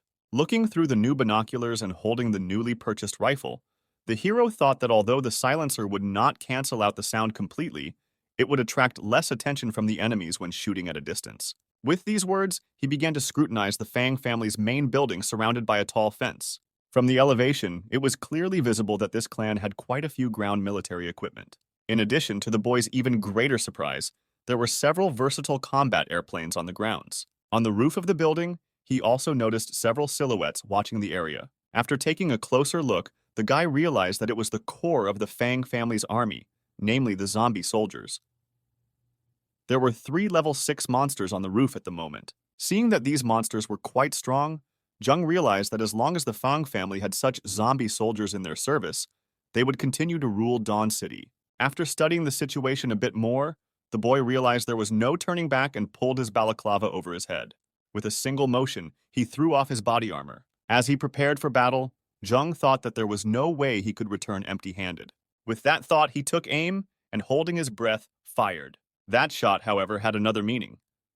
Thanks to it, the guy was able to accelerate to the speed of a bullet and instantly find himself on the fighter. Putting his hand on the airplane, the boy hoped to unlock it in this way. However, the system informed him that he had to reach level 15 for this fighter. The hero then approached the tank, hoping that it wouldn't require even more pumping to access it. But the system said that to unlock the tank requires level 10. Zheng then decided that since he was only 2 levels short, he only needed to lure a couple zombies to gain experience. At that second, the intruder was spotted by one of the monster soldiers guarding the area. The guy immediately picked up on the fact that he had been exposed. Pulling out an automatic rifle, the hero shot in the other direction. Then he thought, he didn't much want to get beaten up right next to the Fang family's office. The bullet quickly flew outside the fence and headed toward the woods. Immediately, Zheng materialized and started running away from the fence by leaps and bounds. But immediately, he realized that he had already been intercepted. Suddenly, a fierce zombie in red armor appeared right in front of the guy's face. The boy barely had time to react to the guard who chopped the intruder's dagger with his first attack. Without getting into a fight, the hero backed away in one big leap. He couldn't have guessed that this monster would be as fast as his shot. Looking at the shattered knife blade, Zheng thought that if he saved points one more time, he would surely lose his life. With that thought, he took out a battle staff from his hand. At the same time, he distributed points in his profile, thus improving his stats to level 8. In just a moment, a samurai-like guard rushed to attack the boy. The first blow from above was easily repelled by the guy's top block. Nevertheless, this creature was not very weak. In response, Zheng flipped his staff and swung it at the zombie's helmet. A shallow cut immediately formed on the headgear, which, however, did not reach the enemy's head. Immediately afterward, the hero and the Fang family guard began a mutual series of exchanges of punches and attacks. Nevertheless, it seemed that Zheng found this fight entertaining. From time to time, he twirled his staff behind his back. At one point, he caught his opponent in a mistake and took advantage of the disposition to deliver a crushing blow to the zombie's jaw. The helmet partially split open, revealing the monster's nasty, creepy face behind it. The creature's glittering eyes reminded Zheng that not too long ago, A humanoid zombie had told him that they were modified humans. But this type that the guy just fought with is clearly an ordinary monster, as evidenced by his strange eyes and breathing. With this unpleasant thought, the boy threw his spear with great speed in the direction of the enemy, piercing him through with a single blow. Seeing the notification of killing a zombie soldier, Jung was surprised that they gave quite a lot of experience for this monster. In that instant, two 9th and 8th level guards at once attacked the stranger from behind. The guy sensed danger approaching, and with his right foot, he picked up and tossed the sword of the monster that had fallen to the ground into the air. Just then, he deftly caught the shiny blade with his hand. Raising his weapon above his head, the boy blocked two zombie soldiers' blows at once. Nevertheless, his arm shook violently under the pressure of both opponents. You couldn't see through the balaclava, but Jeng was extremely tense. His fingers even managed to go numb from the onslaught. Fighting back, the boy made a U-turn and faced both guards. The situation was unequal, so Jang put aside his gentlemanliness and pulled out his gun from his inventory. Seeing this, the first zombie immediately pounced on the guy, attacking with his katana. The boy, however, easily fought back, blocking his opponent's powerful blow with his sword. At the same moment, a second monster jumped at the hero from the side, intending to deliver a killing blow from above. Holding the cold weapon with one hand, Jung picked up the gun, pointed it at the approaching target. A shot rang out, and stunned by the hit, the furious zombie lost its balance, tilting backwards. Doing a somersault, the guard fell on his back. This shot was supposed to help the guy buy time to concentrate on fighting one opponent. Immediately, the monster that remained on its feet threw itself at the boy with renewed vigor. Seeing this, Jeng decided that he needed two hands right now and tossed the gun aside for the time being. Outrunning the furious zombie in speed, the guy grabbed the attacker's leg. After only a moment, he spun the monster's body in midair and drove it into the ground, stunning it with a knee strike to the head. Using the inventory, the boy drew his gun again and brought it to a fighting position. Kneeling on his opponent's back, he pointed the cannon at the creature's head. The shot that rang out calmly pierced through the monster's helmet, leaving it no chance of survival. A notification came next that the monster guardian had been destroyed. One improvement point was also awarded. The system then alerted to receive a new set of steel armor and a zombie soldier's knife. Examining the body of the defeated guard, Jung thought that their uniforms weighed 50 kilograms. Marveling at how these creatures could be so agile, the guy improved his level by 2 points. Thus, he had a new skill called zombie enslavement. No sooner had the boy thought of testing this ability than immediately the remaining monster attacked him. Jung miraculously managed to dodge the unexpected sword strike at the last moment. But before the zombie soldier could realize it, two retaliatory swift attacks immediately followed. With unimaginable ease and swiftness, the hero struck his opponent, slashing the latter's arm and throat. However, the monster did not die, and the system warned that it still had 18 health points left. But before Jung knew it, several more guards appeared in front of him. Jung's eyes were wide open, and he could see that he had enough points for a long time, so he prepared for another battle. In the next few minutes, dozens of screams and gunshots rang out all around. The glow from the battle was visible even above the trees. Time after time, the system notified him to get new improvement points. Meanwhile, Zheng decided to make one level 9 guard his minion. At that moment, he thought that this monster would be fine for the time being, and then he would swap it out for a stronger creature. Suddenly, the boy felt a very powerful aura present near him. Panicked, he turned around and looked around at the nearby bushes. To his utmost horror, Jung saw a monster in armor standing in front of him. The system notified him that it was a zombie boss named Motorcycle Knight. Examining the enemy, the boy thought that perhaps this creature was riding a motorcycle instead of a horse. But then, suddenly, the zombie started pulling out something long and metallic from behind his back. To the hero's horror, the knight had a huge, large-caliber machine gun ready to fire. It was only then that Jung realized that the motorcycle was what the system called the most dangerous weapon the boss was carrying. At the same instant, Knight opened fire to kill. The machine gun immediately began spewing dozens of bullets in a short period of time. Flying with not the greatest accuracy, they created even more problems for maneuvering. Jung realized that there was an urgent need to retreat and shot towards the Fang family's main office. The bullet reached the parking lot with machinery in the yard almost instantly. Materializing in midair, the guy immediately found himself on the hull of one of the tanks. Having put his hand on the hull of the armored car, the boy decided that this boss he will definitely not defeat, but will be able to capture the tank, in which he can later place the enslaved zombies. After inspecting the fighter jet, Jung thought that even if he used all the points to improve to level 15 and unlock the plane, he wouldn't have enough points to improve and store it. A few minutes later, the motorcycle knight reached the Fang family's office building. As he entered the fenced area, he found that one of the tanks was not in place and looked at the resulting void with incomprehension. The boy was walking through the forest away from Fang's residence. The boy thought he had come to Fang's house this time, not even expecting to improve to level 10, get a zombie guard, a tank, and 5 more points of improvements. At that moment, the system activated a skill that indicated that someone nearby was watching the hero. Pointing his gun at one of the trees, Jung ordered the unknown woman to come out and show herself since he had already smelled her. Nan Yue, the monster girl from Feng Zhang's squad, suddenly appeared in front of him. With a wave of her hand, she cheerfully replied that she expected her new friend to be extremely sensitive and was not mistaken. Moving closer, the guy asked if she was following him, but to which Yue wryly replied that the recruit was very savvy. Realizing that something unforeseen might happen now, Jung nevertheless asked how long the girl had been following him. The zombie soldier leaned over and, asking not to look at her with that judgmental look, replied that she had actually come with good intentions. Looking at Yue incredulously, the boy asked what she meant by those very good intentions. Without a hitch, the female soldier replied that if the boy wanted to, she could help him destroy the Fang family. Waving his hand and making a disgruntled face, Jung sharply replied that he didn't understand what his interlocutor was talking about. Immediately, he asked the girl how she could say such a thing while being a member of the guard. When asked by the guy why bring him into this when you can go and deal with Fang Xiao personally, Yue suddenly replied that she sees Zheng as the hope for the destruction of this clan. Unexpectedly for the boy, the girl called him to a place. Coming to it, the hero asked his companion why she had brought him here. Yue seriously replied that this was where the newcomer would be able to feel all of her hatred for the Fang family. The girl pointed to a gravestone. She said her brother was buried here, and that was the reason for her hatred. 10 years ago, when the outbreak first broke out, the Fang family took control of Dawn City with their private military company. Soon, their group looted all the nearby settlements.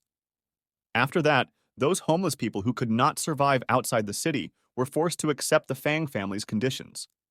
In addition to having to work incredibly hard to feed themselves, they were subjected to zombification experiments. Those who passed the tests were able to become zombie soldiers and start defending the Dawn City outside. Those who did well were promoted and given the opportunity to live in the center of the city in good conditions.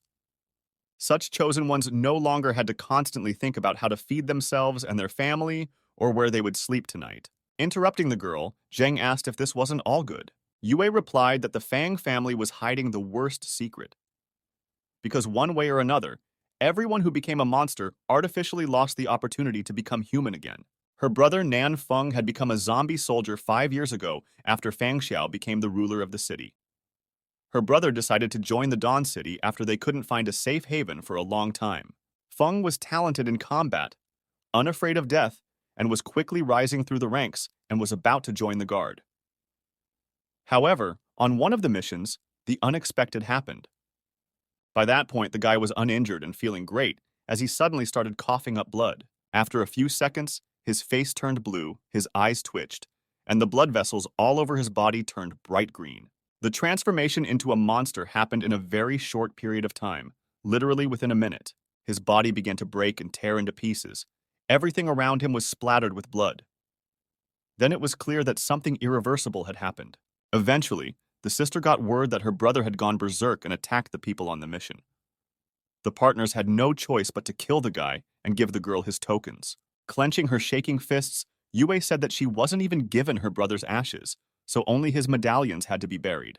At this moment, Zheng activated his X-ray vision to check the honesty of the girl's claims. Indeed, under the gravestone rested a metal soldier's badge. Taking a closer look, the guy could see that the locket belonged to Nan Feng. However, something wasn't adding up. All tokens usually come in pairs, and here there was only one lying around. This meant that the second one was left on the body. But if Nan Feng was killed, the body would decompose quickly, and the other token would remain in a pile of ashes. At that moment, the guy suddenly had a hunch that answered the question of what had actually become of Nan Feng. However, Yue pulled him away from his thoughts. As she approached the grave, she said that she had been investigating all these years and found out what the Fang family was hiding. Every zombie, while self-medicating or using abilities, is exposed to corpse poison. When the number of DA is exceeded, the soldier turns into a full-fledged monster. There is not a shred of humanity left in this new shell. The Fang family somehow controls zombie soldiers who have become full-fledged monsters, turning them into pure killing machines. Therefore, if such a zombie wants to rebel against the Fang clan, it will find itself in a closed loop. Grabbing the tombstone with her hand and crushing it from nerves, the girl said that the more you resist, the easier it is to turn into a monster. If you become a full-fledged zombie, the Fang family has unlimited control over you. After listening to his interlocutor, Jung asked why she thought he was the hope of destroying this cursed clan. Yue replied that she's been watching him since the boy took the exam.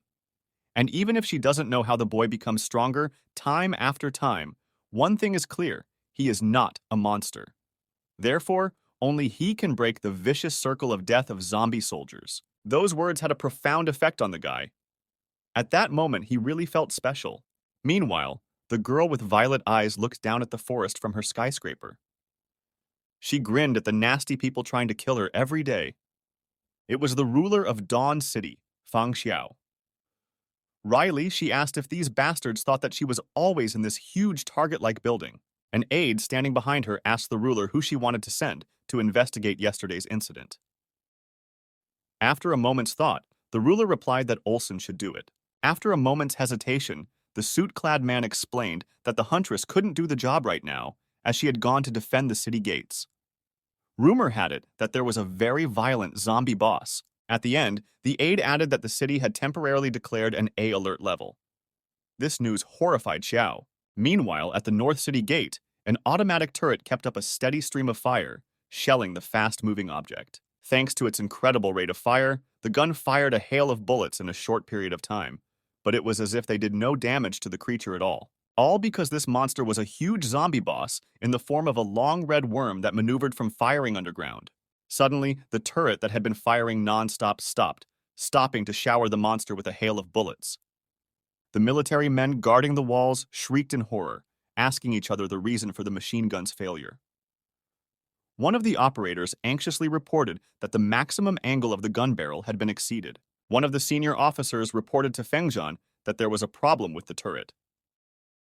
The hunter replied that this gun was not designed to shoot at a ground target, and therefore it was useless for defense against this boss. Drawing his sword, the deputy commander of the 10th Guards Branch asked that the matter be left to him to decide. With the end of the shelling, the monster finally burrowed underground and was rapidly approaching the wall of Dawn City.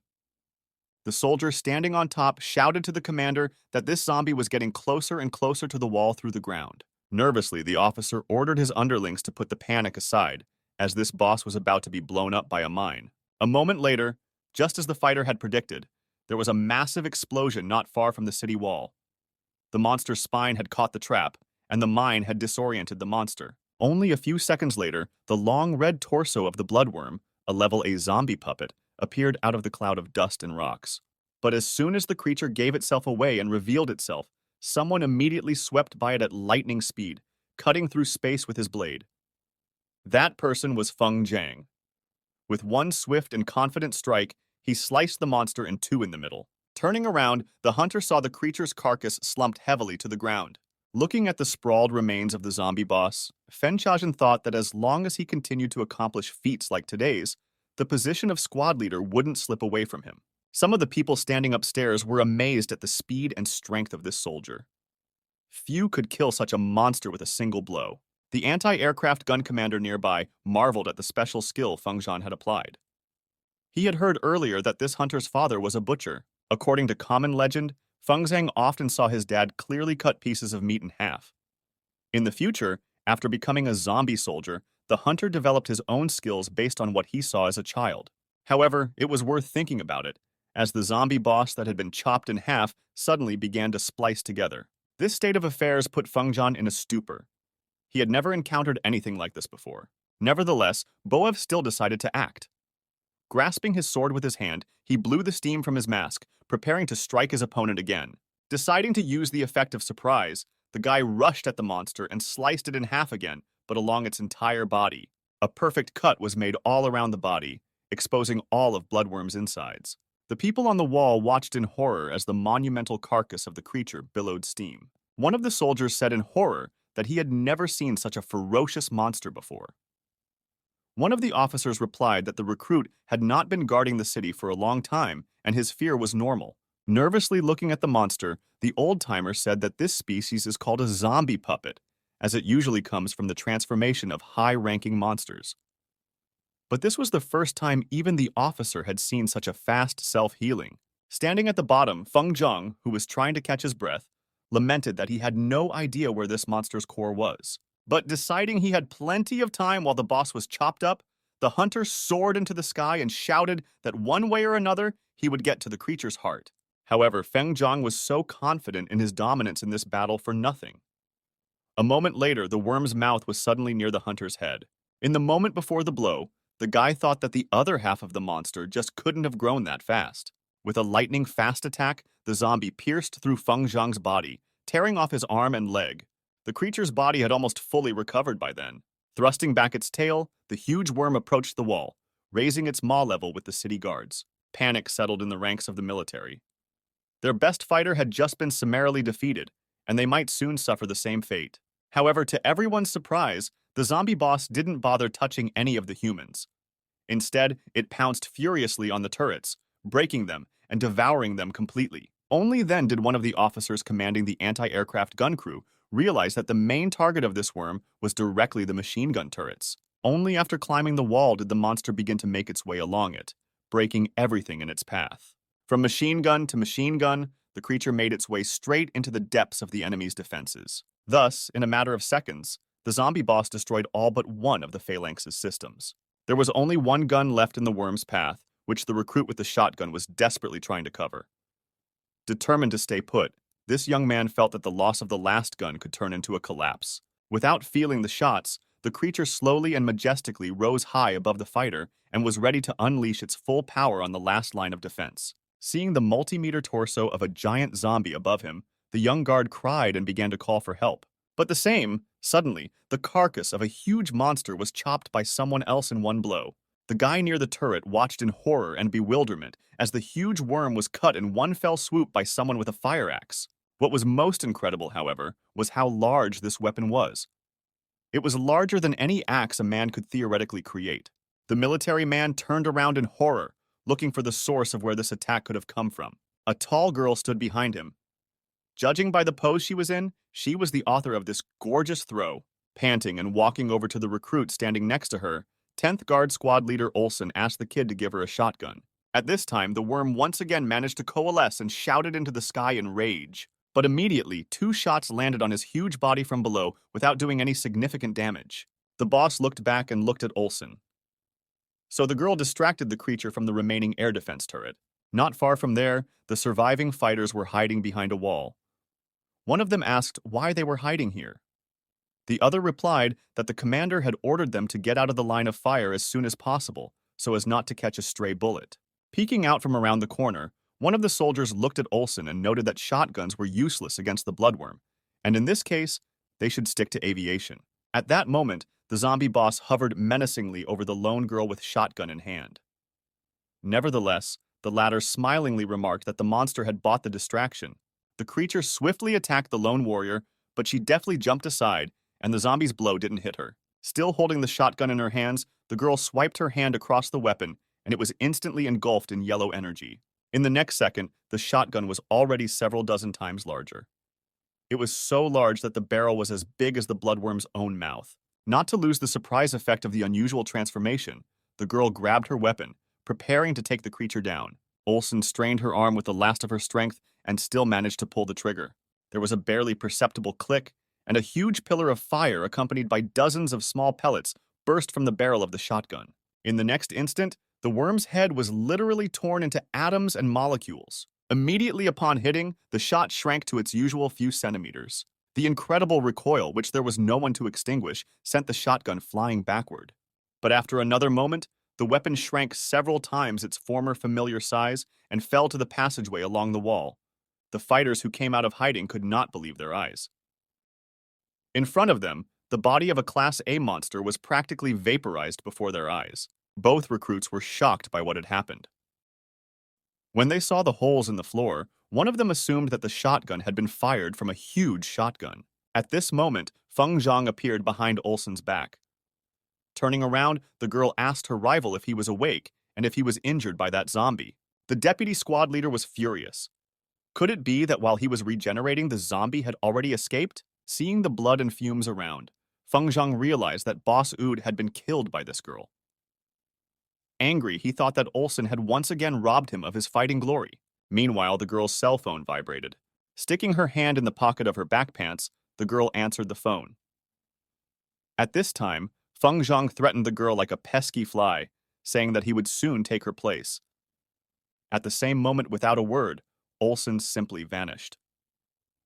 Realizing that she had run off on her own again, the boy sadly told her that she was an arrogant woman.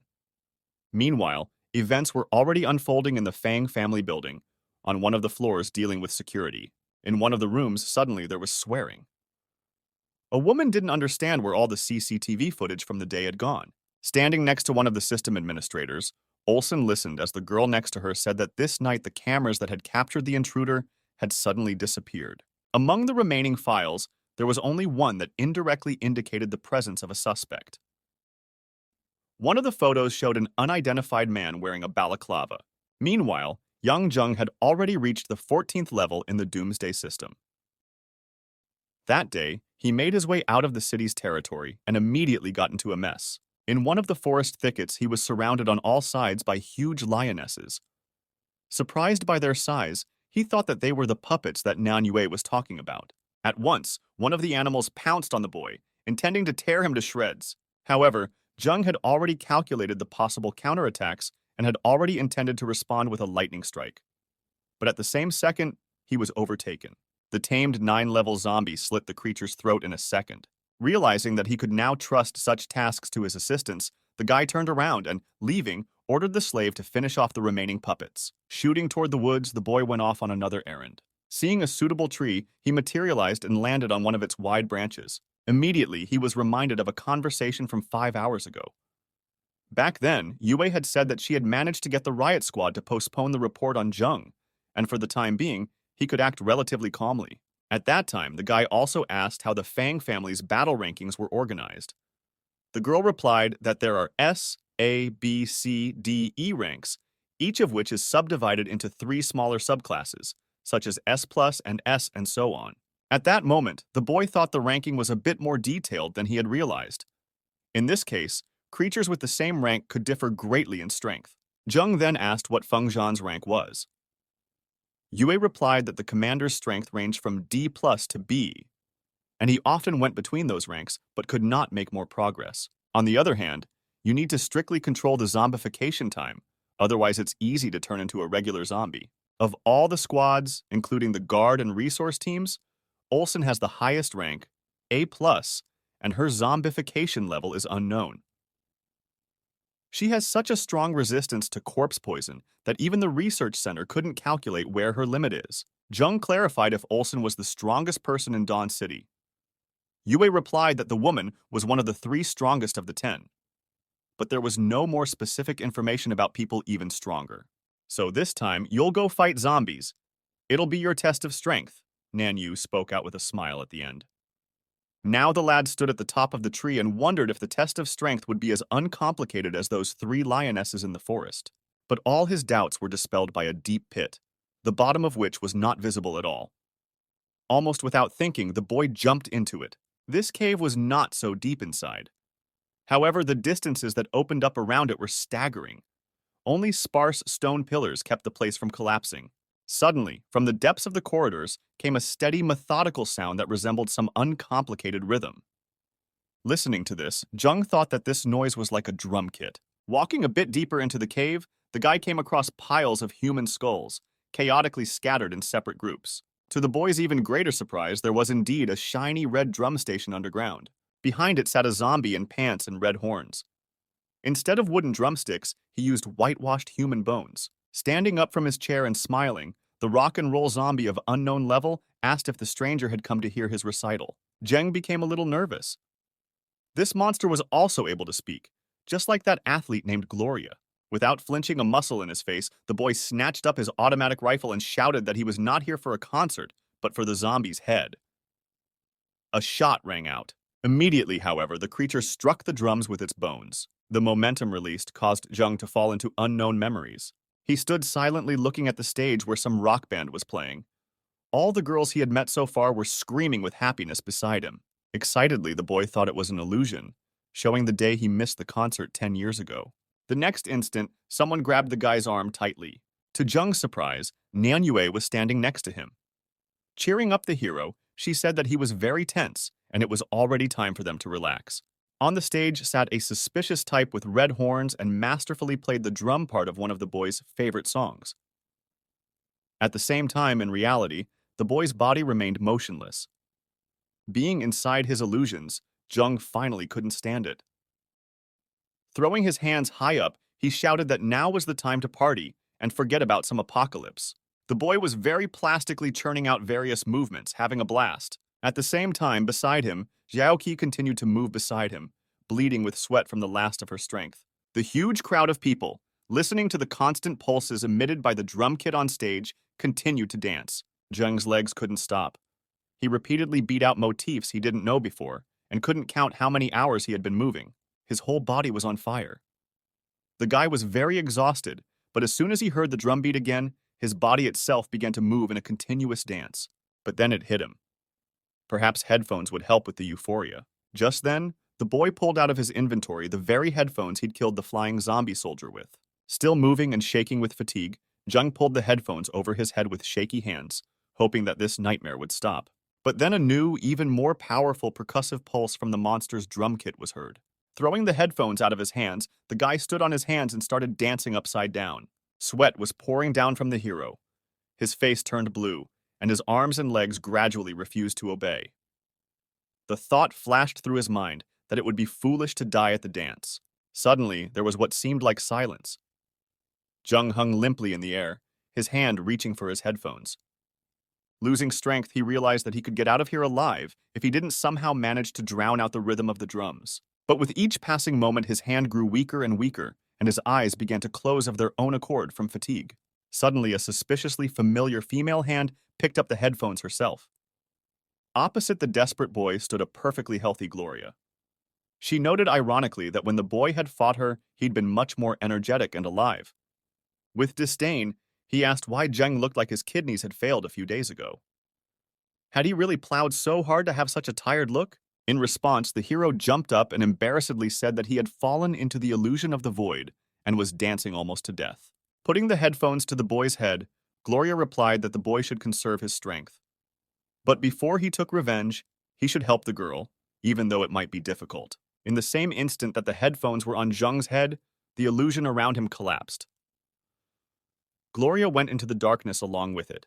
The zombie rocker stood in front of the kid's motionless body. Bending over his victim, he was drooling from the anticipation of eating the delicious food and was ready to grab the boy's throat.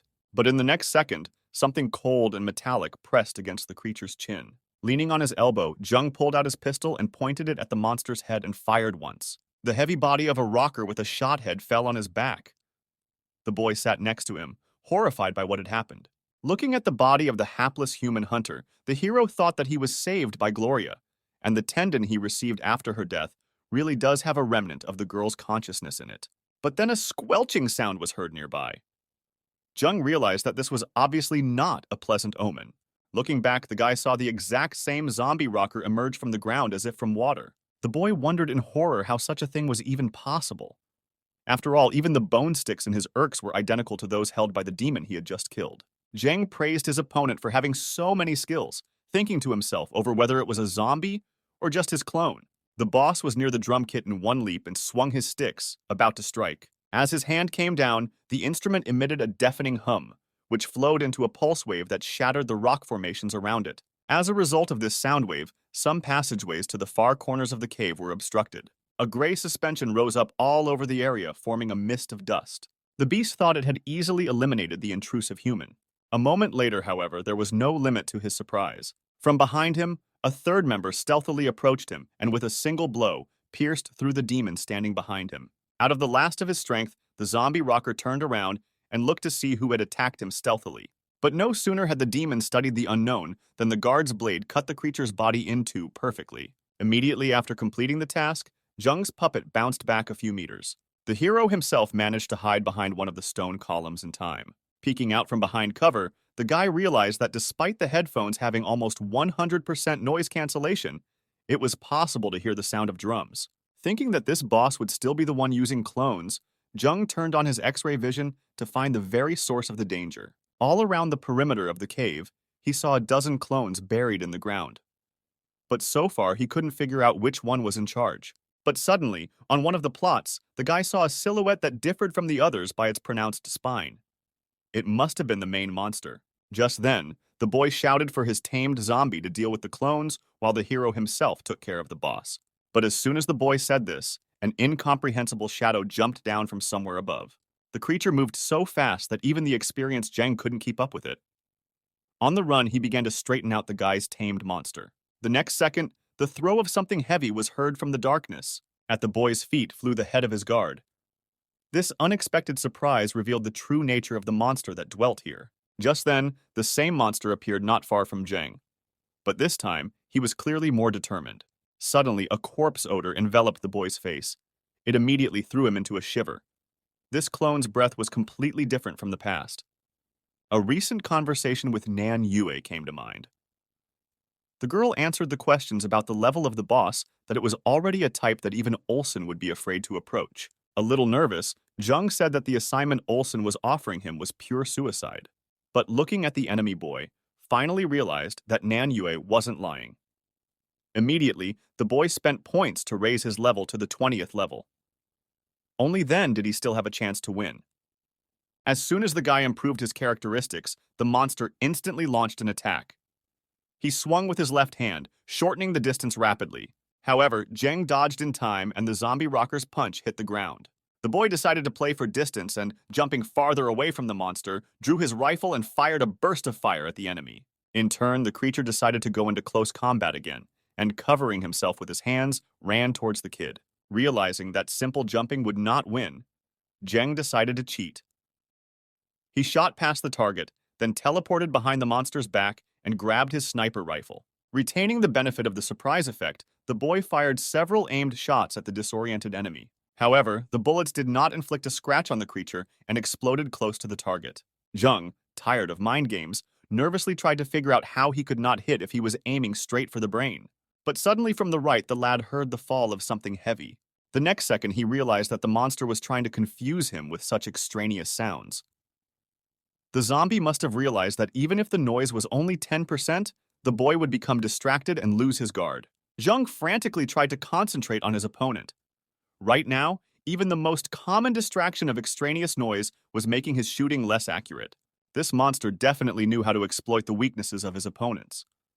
Perhaps that was why no one in the Fang family would try to mess with him. Suddenly, the zombie snapped out of his seat and went into melee range again. Even though he tried to be more attentive, the guy didn't keep up with his opponent's speed and was forced to retreat without engaging. Jung's gaze now focused solely on his enemy's arms and legs to try and anticipate his movements. Suddenly, the creature snapped its fingers. The momentum from that sound instantly rippled through the cave. Despite his all-out attempts to concentrate, Jung was still unable to distract himself from this hypnotizing technique. A moment later, the boy who had been stunned for a second was punched in the chest with all his might by a zombie rocker. With great speed, the guy's body flew off to the other side of the cave and slammed into a pile of rocks. Through force, Jung got down on his knee. He thought he was about to dodge, but a strange sound interrupted him. His rifle and headphones also broke at once from the impact. Looking at the approaching zombie rocker, the boy realized that he still couldn't see the creature's level. His mind was spinning with thoughts about the broken equipment and the feasibility of improving skill points at the expense of enhancement points. He should have put all these thoughts away first, otherwise there might be no chance of winning. But suddenly, a great idea occurred to him. He looked at a pair of his broken headphones and thought of a way to use them. But just when Jeng thought about it, a zombie that came close attacked the guy again. Not without difficulty, the hero managed to miraculously dodge the first powerful blow. But the monster made that strange sound again, and the boy was also stunned. The monster gladly took advantage of this and sent Jung backwards into the rock with a kick of his foot. Not wanting to stop, the zombie rocker flew towards the dust cloud to find and finish off the enemy. Suddenly, among the puffs of smoke, the creature finally spotted a dark silhouette.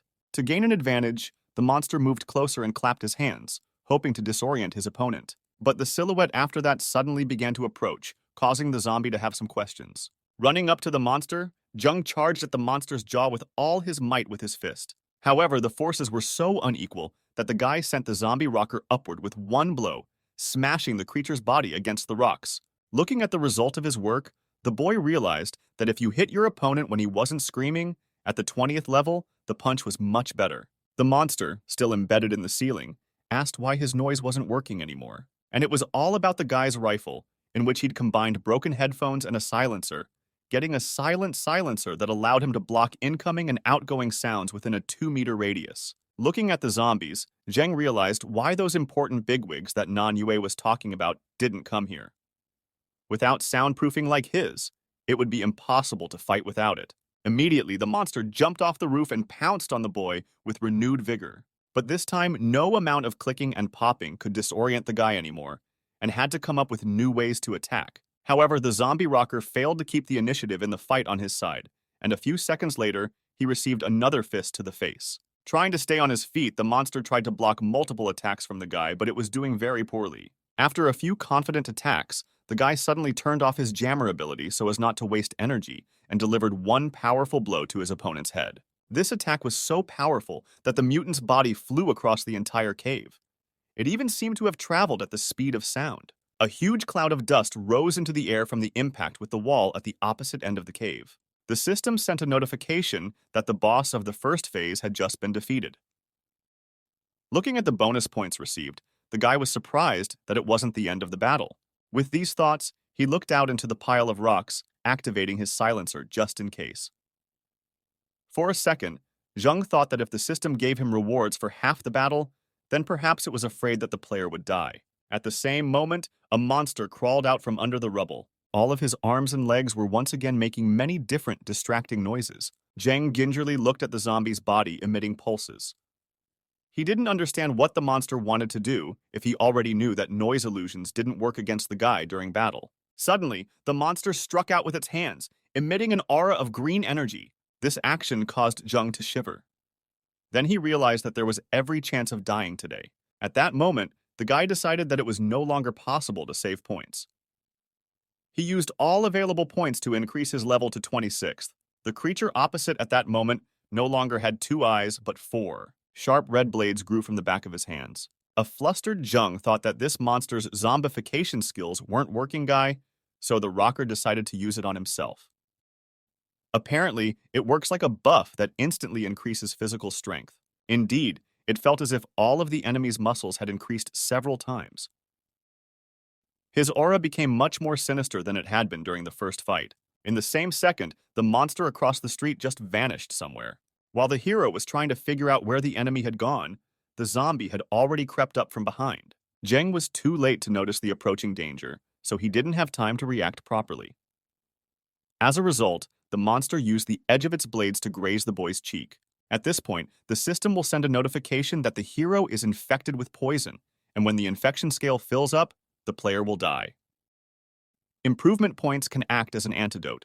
The boy thought grudgingly that was the beauty of leveling up. You never know when you'll need treatment, but at least now the system was displaying the level of this monster. In front of him was a level 35 rock and roll zombie. The level gap, on the other hand, wasn't that big. However, the new creature's technique was truly on a new level.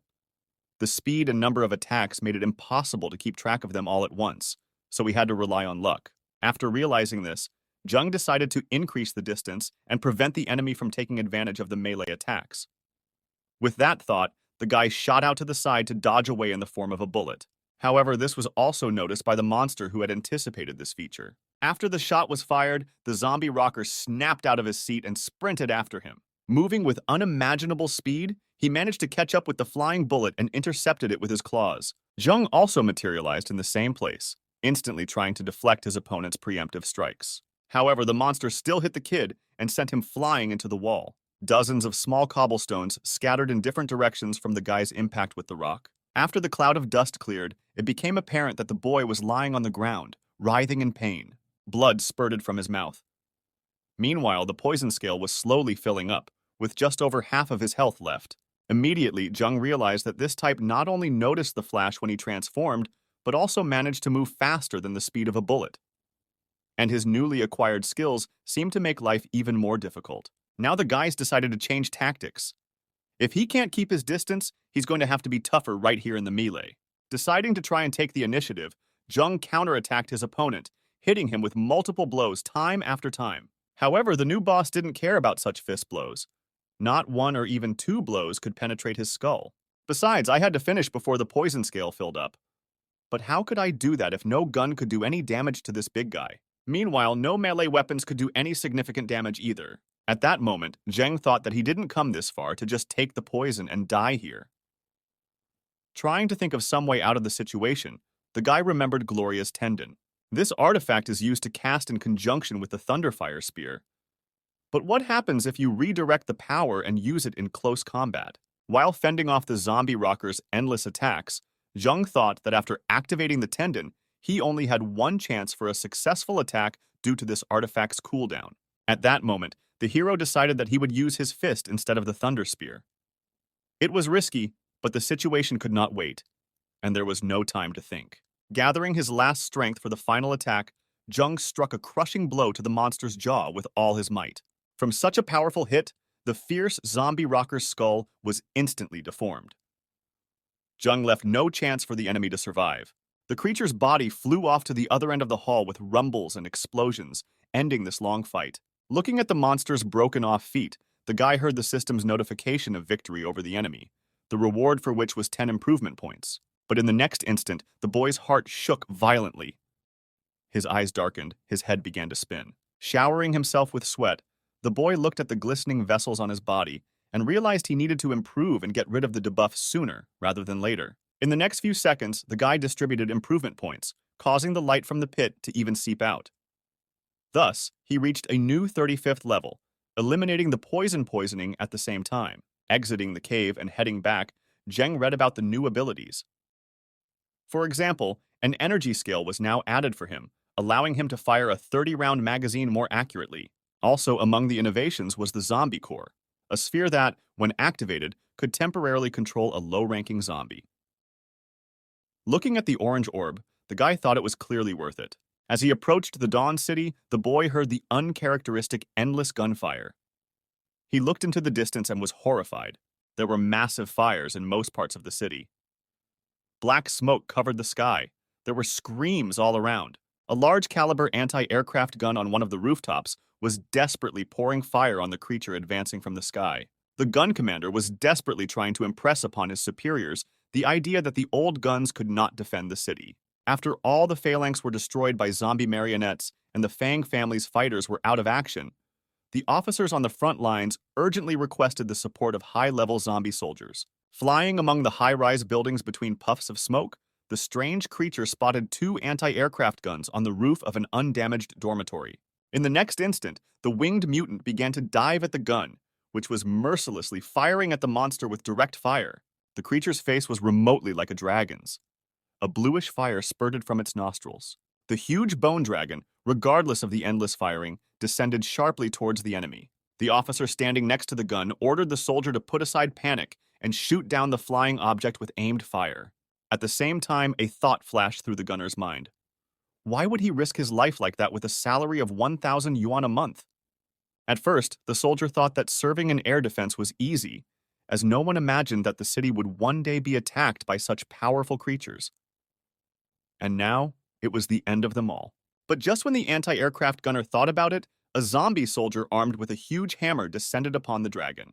With one blow, he knocked the flying monster off course and blew it up. The zombie probably died instantly after that attack. That bully was magnificent. He had already saved Dawn City from many calamities many times before.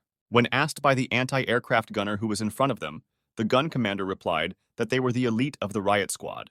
This macho man has come out victorious in every fight against zombies to this day, and is also one of the top 10 fighters in the city. His name is Bao Shan, better known as Double Strike. The military men hugged each other and rejoiced that they were saved.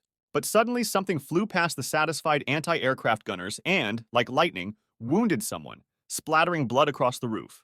When the gun commander took a closer look, he was horrified to find that the legendary Bao Shan, a fighter who had never lost a battle, had been cut in half. Nearby, on the same roof, the dragon that Double Strike had recently knocked out in front of everyone's eyes also landed.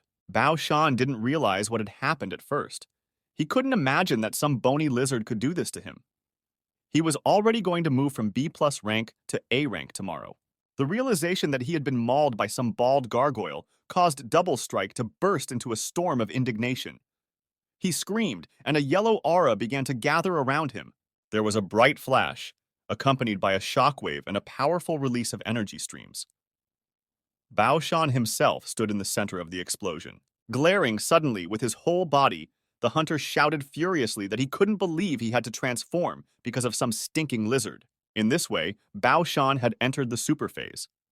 His skin color changed, his muscles enlarged, and his hands were encased in metal gloves. However, despite the appearance, the hunter used the increase in zombification level to 99%.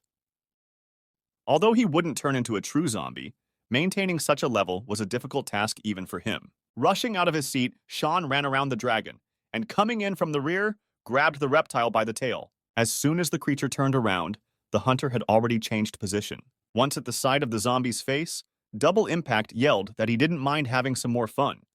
But since he had things to do, he'd have to send the dragon back to hell. Approaching at speed, Bao Shan smashed the monster's skull with a powerful punch. Loading the shot with his other hand, the hunter prepared to use his crowning trick. The dragon that was tossed by the first shot was shot at by Bao Shan with a cannon built into his arm, causing a colossal explosion in the air above the apartment building. Looking satisfied with the result of his work, Double Strike reloaded the gloved weapon. The huge carcass of the reptile that was bleeding out fell down involuntarily. After watching the monster's body fall and making sure it didn't move, Sean summarized that this blow had definitely shattered the dragon's head to pieces. Still standing on the roof, the anti-aircraft gunners saluted their hero, shouting that blowing up zombies right out of your gloves was cool. The gun commander glared at the steel lats, mouthing that he'd heard that the power of the blast could be seriously increased by pouring zombie energy into it. The gunner said cheerfully that with such a strong man around, he could chill out in peace. But suddenly, a bluish light suddenly appeared behind Bao Shan's back. A shiver ran down the hunter's spine. When he saw the energy blobs flying out from behind him, he turned around and couldn't believe his eyes. A moment later, the brightest stream of blue fire burst into the cover of the building, burning through everything. The dragon, which turned out to be alive, stood on the other side of the street and emitted the brightest stream of energy towards the residential structure. This attack annihilated part of the roof of the building. From that second on, the skyscraper could collapse at any moment. But the most terrifying thing was that the attack left only his head from Bao Shan's body. Stunned, looking up into the sky, the hunter thought that now he was definitely finished. Since the zombification level was 99%, further treatment would be impossible. Looking up into the sky, Bao Shan saw a creature approaching. Terrified, he tried to understand how this monster's head was still on his shoulders. Abandoning all hope of survival, the hunter realized that he was probably here to stay forever. But in the next second, the soldier thought that it was better to be burned than to turn into a zombie and stand against his people. If it was time to die, it was time to admit and accept defeat. Suddenly, the silence over the city was dispelled by the rumble of a sound barrier being passed. The dragon looked in the direction of the unusual sound in surprise. Out of the corner of his eye, he saw something approaching him with great speed. The object was moving incredibly fast. In the next instant, it was behind the monster's back. This impetuous stranger turned out to be Jung, who had come to the rescue. The next instant, the blade of a retrieved blade gleamed in his hands. The reptile had no time to turn around and defend itself from the approaching danger. With incredible speed, it chopped the dragons into pieces. In the blink of an eye, the monster was reduced to shreds of flesh. The system notified that the monster had been defeated and a new artifact had been obtained. Bao Shan looked on in horror at what had happened. He couldn't believe that this boy was able to defeat this creature so quickly. The anti-aircraft gun commander, standing to the side, gaping, realized that he had never seen anyone stronger than this hero before. Zheng landed next to a lying human head. Looking at the broken sword, the guy complained that this weapon couldn't withstand a quick attack at all, and it would need to be changed. Suddenly, someone called out to the boy. The boy looked nervously in the direction the sound was coming from. Horrified, he discovered a head lying nearby. Zheng asked why the man was still alive, to which the unknown man replied that he was a zombie soldier and his blood was thick, which would allow him to last for a while longer. Faced with such a situation for the first time, the hero offered the stranger to take him to a hospital where he could cure himself. Looking at the sky, Sean replied that it was not worth doing so. From his explanation, self-healing beyond the body was useless for a zombie soldier, and he would no longer survive to the hospital. Looking at the boy who had arrived in time, the hunter said that he would like to express his gratitude, but it was too late. With those words, he asked the boy to put a bullet in his forehead so that he wouldn't turn into a zombie and hurt people. Meanwhile, Jung looked at the notification that came from the system. It said that the unknown hunter had less than 20% health, which meant that if he let go of the past puppet, he could tame the soldier. Thinking that an experienced fighter would definitely be better than a weak guard, the guy immediately decided to heal the unknown zombie soldier. A sudden bright flash illuminated the nearby houses. However, even the anti-aircraft gunners could not see what happened there. After a while, Bao Shan fearfully opened his eyes. It seemed to him that he should be dead by now. The hunter rose abruptly from the ground and called out to his master in surprise. However, he was not surprised. To the soldier's great delight, his body had already recovered. Looking at the whole arms and legs, he thought for a moment, was this a gift from his master? The next moment, he clutched his hands to his face and thought, why did the word master come to his mind? Bao Shan thought that he felt embarrassed, but also a little tantalized, letting go of these musings. The zombie soldier looked up into the sky and wondered where the master had gone. Meanwhile, Zheng nervously looked at the place he had come to. His feet once again brought him to the doors of the gun store. The salesman saw the annoying boy again. Remembering the last time, he asked the boy if he really wanted to be thrown out again. At that moment, Jung decided that it wouldn't happen again. Approaching the seller, the hero said that he had some cool things and he would like the owner to appraise them. If the price was right, the boy could sell them. The store owner replied that the last time he saw the guy, he was dressed as a guard. He also hinted that new recruits have a hard time putting together basic gear and that quality is out of the question. With a wave of his hand, the salesman ordered the stranger to quickly show what he had brought so as not to waste time. What was his surprise when the boy handed him an unusual gun? Carefully hiding his surprise, the shopkeeper shouted that the boy was quite sick to be handing him a broken wreck. The hero excitedly asked the salesman if he wanted to see this weapon up close. Shocked by such a find, the owner lied that no matter how much you look at garbage, it's still garbage. Nevertheless, with his experienced eye, he caught the glow emitted by the gun in question. Staring at the junk, the seller didn't understand how such a shabby weapon could emanate such energy. The thought crept into his head that perhaps he had finally found the legendary gun. Deciding that this was a chance not to be missed, the store owner asked the kid to take a closer look at the weapon. Realizing the value of the find, the armorer immediately made an offer. He was willing to give 50,000 as an apology for being rude last time. Your salesman thought that if this idiot agreed, he could later output the zombie's energy into this gun. In this simple and profitable way, he could sell this gun for 60,000 in the future.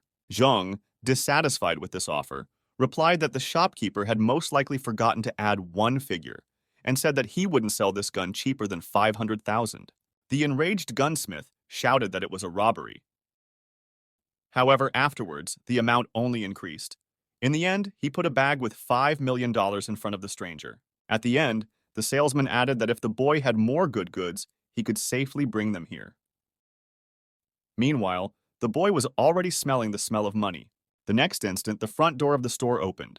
The shopkeeper turned his head and wished the customers a good day. However, instead of visitors, he saw 3 bandits. Fang Shuo, a C+ rank zombie soldier standing in front of him, happily announced to the armorer that it was time to pay for this month's payment. The old man sadly told the boy who sold him the gun that the store was closing and he had to leave.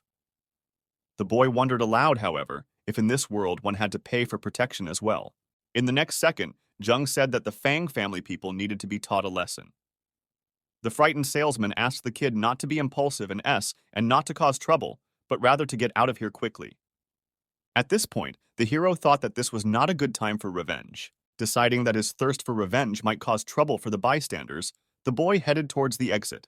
But as soon as Zheng took the door handle with his hand, the exit was blocked by a bandit.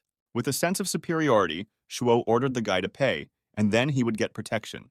The hero gave the bastard an embittered look and said that if he didn't let him go now, he would be on his knees, crying and begging for mercy. Amazed at such insolence from some brat, Shuo shouted that no one had ever dared to talk to him like that. In an attempt to extinguish the conflict, the gunsmith interjected into the conversation. He nervously asked the bandit to cool down. Since this boy was still a recruit and didn't know the rules, he'd better tell his superiors, who would teach him a lesson. Switching to the shopkeeper, the bandit said, "Let the guy get the hell out." However, the gunsmith hasn't paid them for 3 months, so let his daughter come and entertain the guys. The horrified salesman asked that his daughter be left alone as she has leg problems, not to mention debt. Ostravenly looking at the debtor, Shuo said that they wanted other women, and he didn't care about the gunsmith's problems. At this moment, Jung interjected into the conversation. He calmly pointed out that he immediately realized that these bastards were from the Fang family. Such insolence from some brat surprised the leader of the group. Looking at the bastards with hatred, the boy said he never doubted that they all deserved to die. Deciding that this insolent man needed to be taught a lesson, the leader ordered his subordinate to hit the insolent man. The store owner tried to stop the bandits, saying that this kid couldn't take a hit from a zombie soldier. The level B hunter who approached the guy asked the salesman to relax, as his fist was so fast that the bastard wouldn't even feel pain. In the next instant, a powerful left jab flew into the hero's face. This attack was so strong that the store's windows blew out. Looking contentedly through the smoke, Shuo shouted to his subordinate that he had only asked to hit the guy, but he hadn't asked to smash the store. Suddenly, the leader noticed that his fighter was trembling. He asked his subordinate in surprise, "Is he afraid?" But the hunter was absolutely terrified. He felt a strange sensation in his arm as he began to sweat. Looking at the limb, the fighter saw that it was covered in blood. Suddenly, a human silhouette appeared in the dispersing smoke. When the dust settled, everyone was horrified to see Jung standing calmly. Looking at the bandits with hatred, he said that it was just class pressure. The hunter who hit the guy was the first time he'd ever encountered something like this.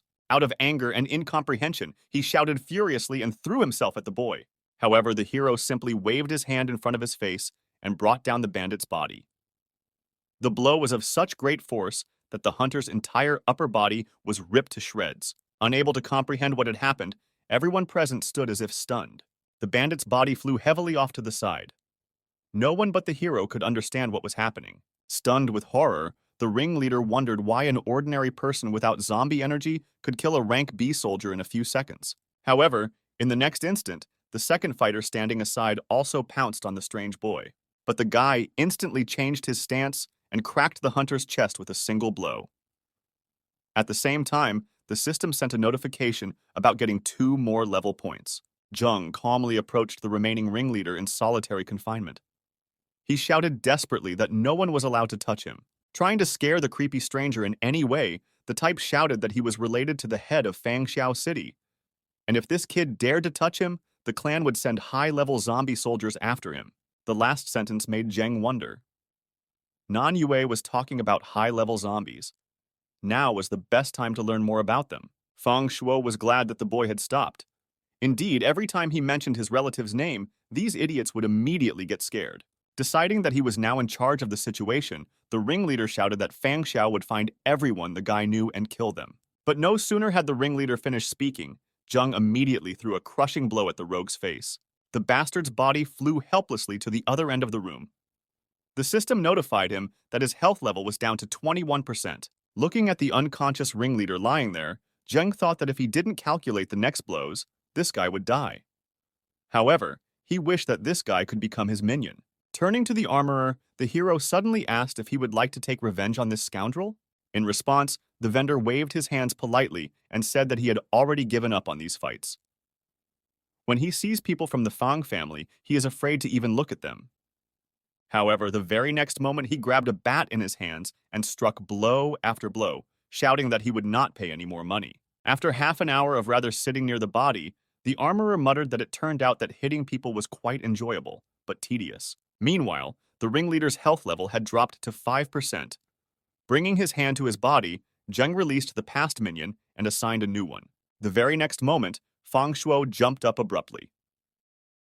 The system showed that his health level was 100% again. Raising his head, the leader saw Zheng. However, in his current state, he recognized the boy as his master. Bowing down to the boy, Shuo asked him to apologize for his stupidity and disrespect. The leader also added that today he would give everything he had to serve his master. The old man stared in amazement at the bowed bandit.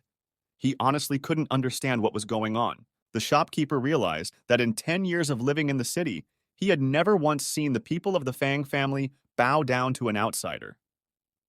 He wondered why this arrogant and overbearing bastard started acting like a dog.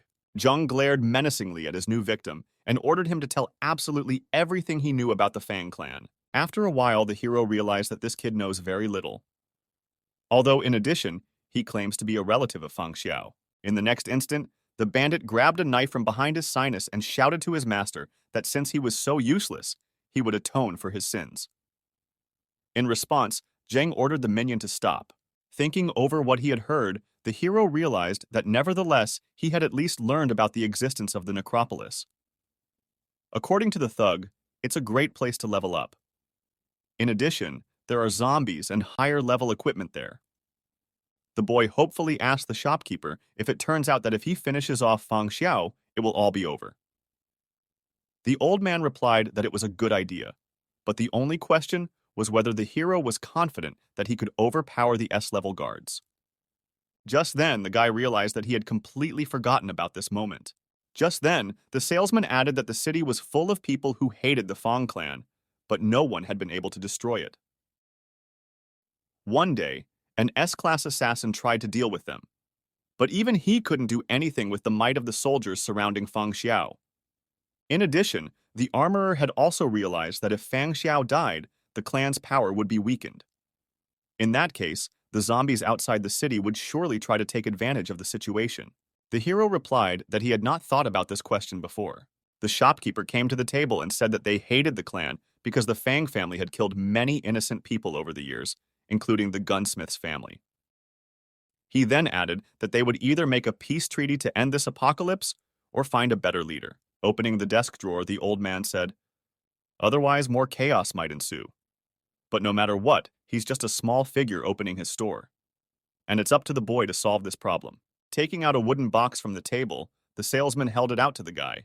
Seeing some confusion on the boy's face, the shopkeeper replied that it was a gift to him.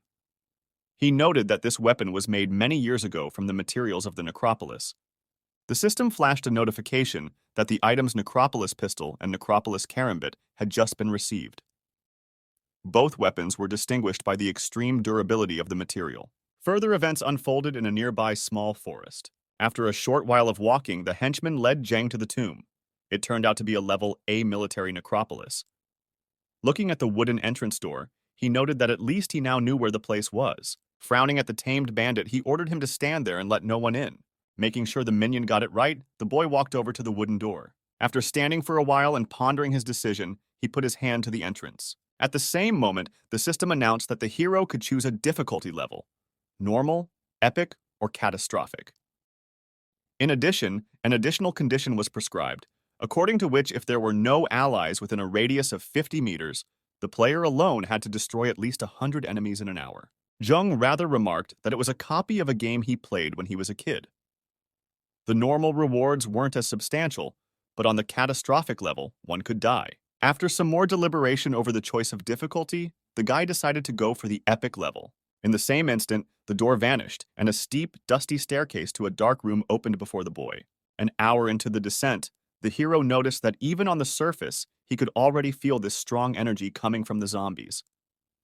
A little nervous, he tried to imagine what awaited him down below. Remembering the old man's words from the store, the boy thought that it was too early to think about killing the head of the Fang family. He had to have a trump card up his sleeve first, before he could do anything. The boy walked up to the huge doors. At that moment, he thought that after completing this task, he could think about killing the clan head. Pushing over the doors, he decided to swing them open to see what was inside. Suddenly, something pushed him, and the boy fell backwards. Suddenly, the system notified about the beginning of the mission in which it was necessary to kill the head of state. It was a surprise to the kid that until the ruler was killed, he could not leave the necropolis. The next instant, a helmeted soldier appeared in front of the player's face. Calling the hero Yang Zheng, he shouted for the young man to stop pissing before the fight. Just then, a fighter furiously asked the guy where his uniform and weapons were, and what clothes he was going to fight in. Zheng looked around and saw the same soldiers filling the entire space around him. The rain pouring down from the sky made the atmosphere heavy. Upon looking around, the player realized that he was on the deck of a landing craft. Around them were several dozen more of the same small ferries under fire, heading toward the shoreline. Immediately, the boy realized that he was in a simulation of a game that replicated the World War II setting. Suddenly, the fighter addressing the guy pulled a pistol from his holster. The next second, he handed the weapon to the boy, telling him to take his gun first and let him find something new on the battlefield. After a moment, however, the warrior looked at the guy across from him, eyes bulging in horror. Not understanding what was going on, he asked the stranger where he had gotten it all from. At that moment, the hero replied that this zombie energy-soaked outfit he bought from an old man, and he got it by taking the gear out of his inventory. The soldiers standing around looked at the strangely dressed weirdo with misunderstanding. At this point, the squad leader began to turn the ventel and ordered his subordinates to prepare to disembark from the ship. The very next moment, the gangway was lowered, and the soldiers prepared for the assault. At the same instant, however, they lost all protection from the bullets. The enemy, seeing the barge approaching, immediately opened fire and killed several men. It was like hell at that moment. The fighters had no time to do anything. The machine gun line mowed down one man after another. A concrete bunker was built on a hill above the sandy beach. The machine gunner sitting in it had an excellent view and shot the soldiers who were marching to their death with impunity. The fighter who met the protagonist in the boat looked around and realized that he was the only survivor of his squad. The next instant, however, a figure in black appeared beside him behind cover. The soldier was very frightened when he saw that very boy. The military man said the guy scared him a lot. He then looked at the stranger and asked where his helmet had disappeared to. Jung replied that it was hidden by an illusion. Looking from behind cover at the concrete bunkers, the fighter noted that because tanks could not get through these barriers, the machine guns posed a huge threat to their infantry. Trying to think of a plan of further action, the commander ordered the private to wait for the machine gun to move to another location and then simply follow it. Hearing no reply, the soldier looked around and suddenly found that the boy had already run off somewhere. Meanwhile, a massive infantry attack on enemy positions was underway along the entire perimeter of the beach. Unexpectedly for the soldiers, an unknown guy flew past them with great speed in the direction of the enemy positions. Jumping over the anti-personnel ditch, the strange fighter swiftly approached the enemy fortifications. For a while, the hero stood in front of the tall concrete bunker. Then, unexpectedly, he soared into the sky with great speed. Watching it all in horror, the soldiers of the advancing army wondered if this was really a human being. Meanwhile, Jung soared to the top of the bunker. The machine gunners inside switched the fire of all their guns to the strange guy. The hero, aware of his superiority, smirked at his opponent's attempts to bring him down. The next moment, however, he realized it wasn't that simple. In the same second, the boy's body thudded into the concrete wall of the bunker. The frustrated guy remembered that because of the level's customized epic difficulty, physical strength had a 50% debuff. In another similar situation, he could have just jumped cover. The machine gunners standing in the fortification looked at each other. They still didn't understand what this strange man wanted to do. One of the soldiers looked out and looked down to make sure the boy was done. However, suddenly, a powerful hand squeezed his face, shattering his glasses to pieces. Pulling in a military man from cover and throwing him down with great force, the guy realized that the enemy troops were indeed zombies. A moment later, he sneaked into the crevice of the bunker with lightning speed, stunning his opponents before they could do anything about it. Taking advantage of the suddenness of his appearance, Jung started firing at the soldiers. He used his energy to be more accurate. Caught by surprise, the zombies had no time to retaliate and were instantly killed by the bullets fired by the hero. The power of the guy's machine gun bursts was so great that the shots quietly pierced the concrete. Upon learning of a defensive breakthrough in one of the bunkers, enemy troops moved an additional unit to aid the defenders. Suddenly, a grenade flew out of the front door into the shelter of the approaching group. And following it, several dozen more of the same grenades also flew into the doorway. The boy sat down near the exit and pulled his backpack out of his inventory. He was throwing grenades at the incoming reinforcements with great speed, happy that he'd gotten a good deal at the armorer. A moment later, the first explosion occurred. Like the soldiers in the bunker, the zombies who had come to the rescue were unable to react to the unexpected attack. The first grenade was followed by all the subsequent grenades. A great many explosions went off in front of the entrance to the shelter. Meanwhile, in one of the neighboring breakout sites, the soldiers of the advancing army could do nothing about the strange creatures that had suddenly appeared. In an attempt to do something about these unusual creatures, the men of one of the squads fired at the creature with its back turned to them. The monster with the bloody mouth turned around to face the attackers in the next instant. The fighters with automatic rifles stared in horror at the enemy. The private asked the captain what kind of bastards they were and why they were so hard to kill. In response, the commander said in a trembling voice that he had no idea either. Staring at the monster in horror, the captain couldn't understand why there was such a serious gap in strength between them. In all the trenches around, there were virtually no living soldiers left by that point. Meanwhile, the creature headed toward the last two attackers. The captain said in horror that these monsters had almost killed the entire company, leaving no more than a dozen men alive. The private replied in horror that he had run out of ammunition. Terrified, the young soldier asked the commander to retreat before it was too late. The commander replied that they would not be able to, as the monster was fast and would have no trouble catching up with them. Realizing that he was also out of ammunition, the captain pulled a knife from behind his sinus and said he could still fight. However, in the next instant, the creature pounced on the surviving fighters. At that moment, the commander realized that his body was numb with fear. Possessed by the terror that gripped him, the captain simply watched the monster's hand come closer to his face. But suddenly, the enemy soldier opposite was blown into thousands of small particles. Looking to his left, the fighter was horrified to find that a monster palm had fallen beside him. The commander, who had finally lost all understanding of the situation, looked back to see the source of such a heavy blow. A strangely dressed private stood opposite him, raising a weapon the captain had never seen before. Lowering zombie-energized shotgun, Zheng told the soldiers that their opponents were zombies. To kill them, one must either destroy their brains or simply smash their skulls. The captain of the attacking army regarded the weapon in the hands of the unknown soldier with interest. There was no limit to his surprise.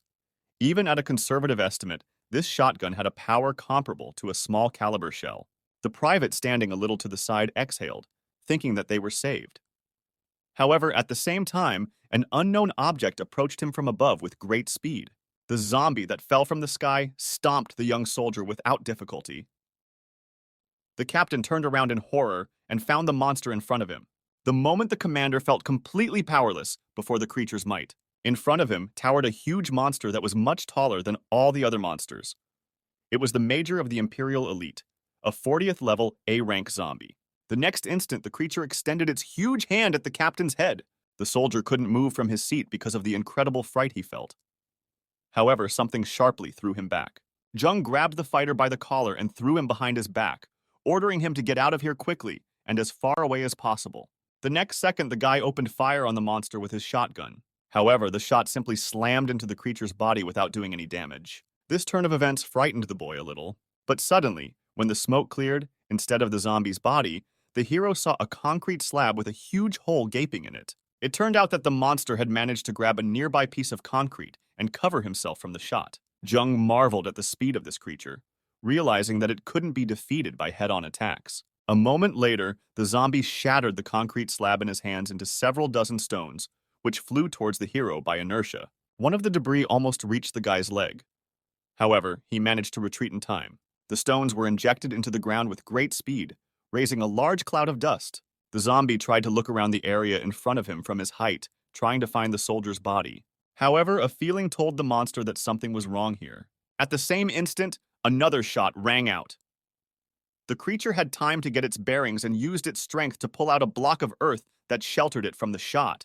The shot once again hit the makeshift shield. Looking around, the creature once again failed to see its attacker.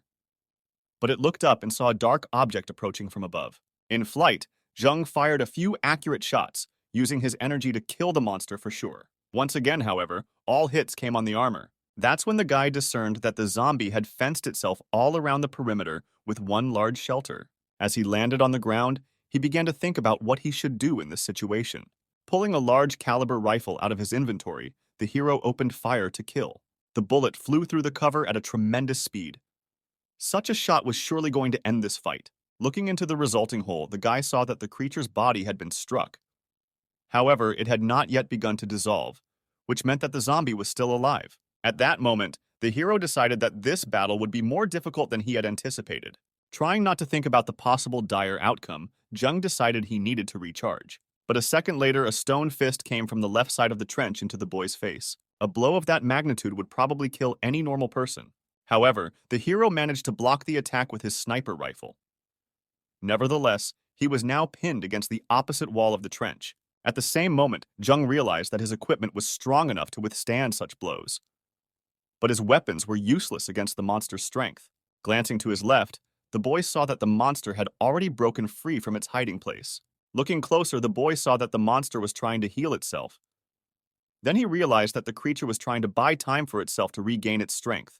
Realizing that the zombie was still too weak to heal and keep up the pressure with his ability at the same time, the guy cracked the stone arm with his knee. The monster immediately noticed this and decided to use another skill. In just a moment, several stone stakes had formed under Jung's feet. Realizing that unfortunately he would have to retreat, he started to jump away.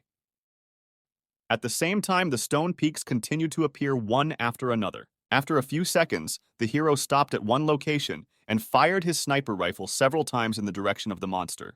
The creature realized the threat and reactivated another ability. In the next instant, several stone slabs formed in the trajectory of the shot. The zombie had intended it to be enough to stop the blow. However, the first bullet penetrated most of these slabs without any problems. However, one of the hideouts did stop the shot. Meanwhile, the creature raised another slab of stone in front of it. But as soon as it ended with another fortification, a crack immediately formed in the new barrier. A second later, two powerful shots pierced the stone slab. The bullets of the large-caliber rifle were driving into the monster's body with great speed, tearing off both of its arms. A moment later, Jeng was almost right up to the zombie, holding his weapon at the ready. Utilizing the effect of surprise, he pointed the barrel of his rifle directly at the confused creature's face. However, the monster suddenly regrew both of its lost limbs. He grabbed the barrel of the rifle with one hand, and with the other he began to create giant blocks of stone around him. After a moment, he managed to grab for the boy with his right hand. At this moment, both opponents were in the center of one huge stone palm. Jang examined the fingers that appeared from the ground in horror, and wondered if this zombie had decided to die with him. Just before the guy had time to realize what was happening, a stone palm closed and squeezed both enemies. After a few seconds, the dust around it cleared. For a moment, it seemed that the battle was over. However, in the same instant, blue flashes appeared all around the stone palm. At the same moment, Jung chopped the huge fingers with his new karambit. The system sent a notification that a level 40 A-rank zombie had been destroyed. 6 improvement points were awarded as a reward. Meanwhile, while the boy was trying to catch his breath, someone was watching him through binoculars from a nearby cliff. The unknown man with a smile on his face was gazing intently at the battlefield. Lowering his binoculars, the blonde-haired guy noted that this boy was quite interesting. This person was Nan Yue's brother, Nan Feng. Meanwhile, the hero was looking at the fallen zombie core with interest. At that moment, he thought that in the necropolis, you can't use enhanced shooting, so after the upgrade, this core wouldn't work. Opening the inventory, the guy put the item in there, deciding it was best to save it for later. At that time, Zhang decided to traditionally allocate 7 points for improvement, and keep the remaining 2 points as a reserve. The system notified that the 42nd level had been reached. Suddenly, a large iron door fell from the sky to the ground. The system alerted the boy to the completion of the first stage and required him to move on to the next. As soon as the guy opened the door, the space around him abruptly began to change. After the yellow flash disappeared, the hero found himself at a new stage. Suddenly, the rumble of engines was heard not far from Zhang. He looked around and saw a column of Sherman tanks passing him. Running behind the wall, the hero thought that if there was a Tiger tank sitting in ambush somewhere nearby, it would be Sherman's end. The commander of one of the armored vehicles coming by saw a civilian. Pointing his fingers in the direction of the convoy, he warned the unknown man that it was not safe here. However, immediately after this phrase, a shell flew into his tank, blowing the turret and the men in it to pieces. Scared and hiding behind the wall, Zheng thought that he seemed to have jinxed it. Opposite the column of American armored vehicles stood a German heavy tank. The crew of the fighting vehicle had an excellent view of the road on which the enemy was moving. The commander of the second tank in the column ordered the rest of the armored vehicles to turn to the combat position. The officer who took command shouted that the thing was slow and their advantage was mobility. He then ordered some of the tanks to attack from the city side and the rest from the opposite direction. Several armored vehicles swiftly headed towards the residential area. Passing one of the city blocks, the lead tank pulled out to meet the enemy crew. The commander did not immediately notice the danger at the other end of the street. The tank hastily began to turn its turret. The next instant, however, the Tiger fired at the American armored vehicle. Sherman's crew did not have time to react to the unexpected attack. In a second, the tank was blown to pieces. Meanwhile, the second part of the column moved in an organized formation to bypass the city. On one of the hills, they could clearly see a picture of a battle taking place in a residential area. One of the commanders shouted that it appeared that the urban group had been completely destroyed. Meanwhile, the lead tank reported the sighting of 2 more tigers right on the course. The commander of the armored vehicle ordered the group to spread out to distract them and bypass them from the rear. The next instant, the Shermans and tigers opened fire on each other. The German tank's shots hit 2 American vehicles at once. At the same time, the tigers received no damage. One of the Shermans managed to get around the rear of a German tank and shot it in the engine. When it burst, the shell fragments hit one of the fuel tanks. As a result of the resulting fire, the tank was rendered inoperable. Looking at the result of the work done, the commander of one of the tanks stated that this tiger was out of action. But before Sherman's crew could get their bearings, a shell flew into the left side of the turret. By then, the second German tank had already massacred the rest of the enemy and switched to the remaining armored vehicle. After seeing the result of the work done, the remaining tiger turned around. The commander of the combat vehicle leaned out of the hatch. With binoculars in hand, he looked over the battlefield. Suddenly, another tank appeared in the distance, coming out from behind a hill. Looking at the unusual shape of the vehicle, the soldier realized that he had never seen such a model before, neither in his army nor in the enemy army. Still, figuring that the model wasn't that important since their tiger was invincible, he ordered them to open fire. The next instant, a German armored car fired on the enemy. The most powerful armor-piercing shell was directed clearly into the turret of the enemy tank. However, a second later, to the utter surprise of the German crew, the shell ricocheted off and flew upward. This was the first time the Tiger commander had ever encountered something like this. At that moment, he was at a loss and did not know what to do next. Zhang, who was inside the American Abrams, made sure that his armored vehicle dominated this battle. Deciding that now it was his turn, the guy fired back at the German tank. While in the air, the sub-caliber shell dropped its plumage and rapidly approached the enemy armored vehicle. The technologies of the different eras were so disparate that the Abrams shell went through the German vehicle. Another second later, the German tank's turret was torn to shreds. Having secured the victory, the hero decided that his armored vehicle was now out of use for the time being. After a second, the guy put the Abrams away in his inventory. Zhang looked at the statistics screen. At that moment, he decided that leaving the extra points was a good decision. Thanks to this, he was able to steal the tank from the Fong family. After inspecting the nearby fortress walls, the hero realized that the tank crew was not zombies. It seems that an elite army of monsters is inside. Meanwhile, in one of the city blocks, 2 tigers stood looking in different directions. The commander of one of the armored vehicles looked through the periscope and could not believe that the unknown man had managed to destroy their tank.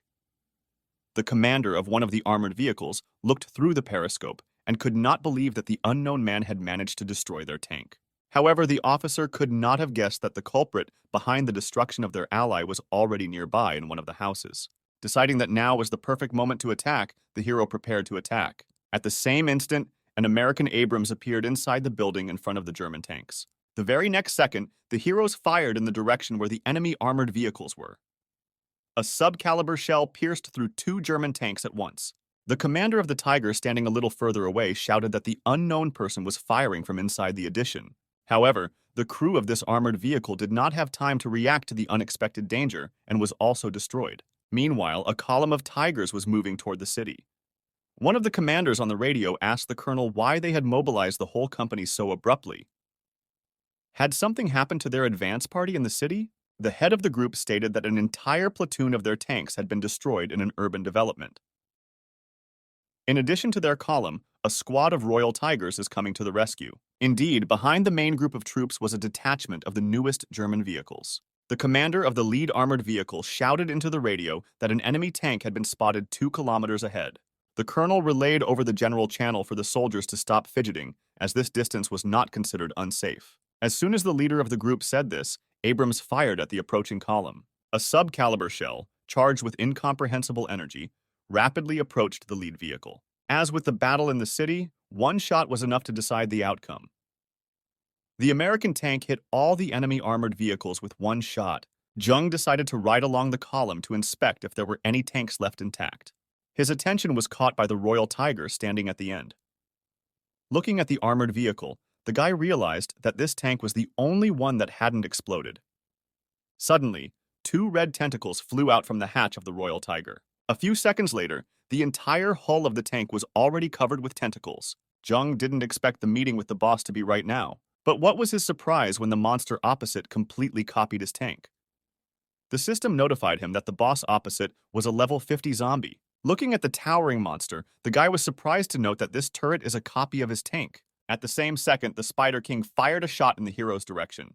The boy still managed to soar into the sky, while stowing his armor machine in his inventory. While in the air, he spun the tank once again. Jung decided that from the looks of it, the blind spot of this monster should be its top. In the same instant, he took aim and fired back.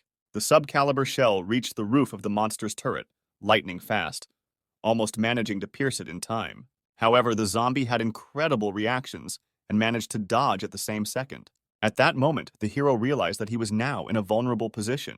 The next moment, red tentacles flew out of the hatch of the commander's turret toward the boy. They firmly encircled the Abrams hull and began to squeeze it. Realizing that he couldn't break through the armor, the monster decided to smash his opponent to the ground. With that thought in mind, he swung his tentacles. Seeing this maneuver, Jung realized that this thing was going to stomp him into the ground. Deciding that now was not the time to stay in the tank, the guy stowed the armored vehicle in his inventory. Immediately, he found himself in the air right above the monster's turret. As he flew, the boy grabbed one of the red tentacles. When the zombie saw it, he swung around, intending to smash the insolent man to the ground. However, being in the air, Heroes intercepted the initiative and did not let himself be killed. After flying over the monster's roof, he landed to the side. Pulling his tentacles into the commander's turret, the zombie began to decide what he should do next. Jung found himself at the monster's rear. However, this did not give him any advantage as the monster was too agile. And yet, flying over the creature's hull, the guy managed to get explosives on some of its parts. After some time, the explosive packages detonated. Several powerful explosions occurred, partially shattering the monster's hull into pieces. The hero stood back and looked at the flaming wreckage.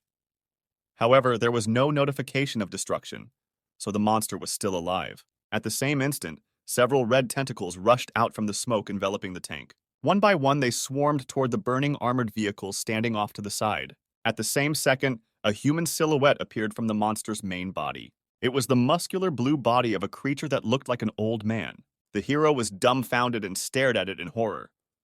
Incredibly, in front of him was the body of Feng Mao's grandfather. The boy was frightened, trying to figure out what was going on here. How could this old man be here and turn into a zombie? In that case, it would seem that all the villagers had died as well. At this moment, two red tentacles emerged from the ground and encircled the boy's legs. Several tentacles ripped the gun barrels out of the burning tanks and pointed them at the hero. In the next instant, they fired at the same time, creating a violent explosion at one point. Against a huge cloud of smoke, a zombie stood motionless. He regarded the ashes he had turned the young hunter into with a smile. After a few seconds, the smoke slowly began to disperse. Suddenly, it turned out that the guy had managed to pull out of the inventory Abrams, which took on all the powerful blows. The old man was looking at the hull of the tank and noticed that it had the commander's hatch open. A moment later, an unidentified object rapidly burst through the smoke. He swept past all the red tentacles in lightning speed towards the monster's main body. His speed was so fast that the zombie had no time to react to this attack. At the same moment, the monster saw Jung in front of it, holding a karambit in his hand. The creature could not have defended itself under any circumstances.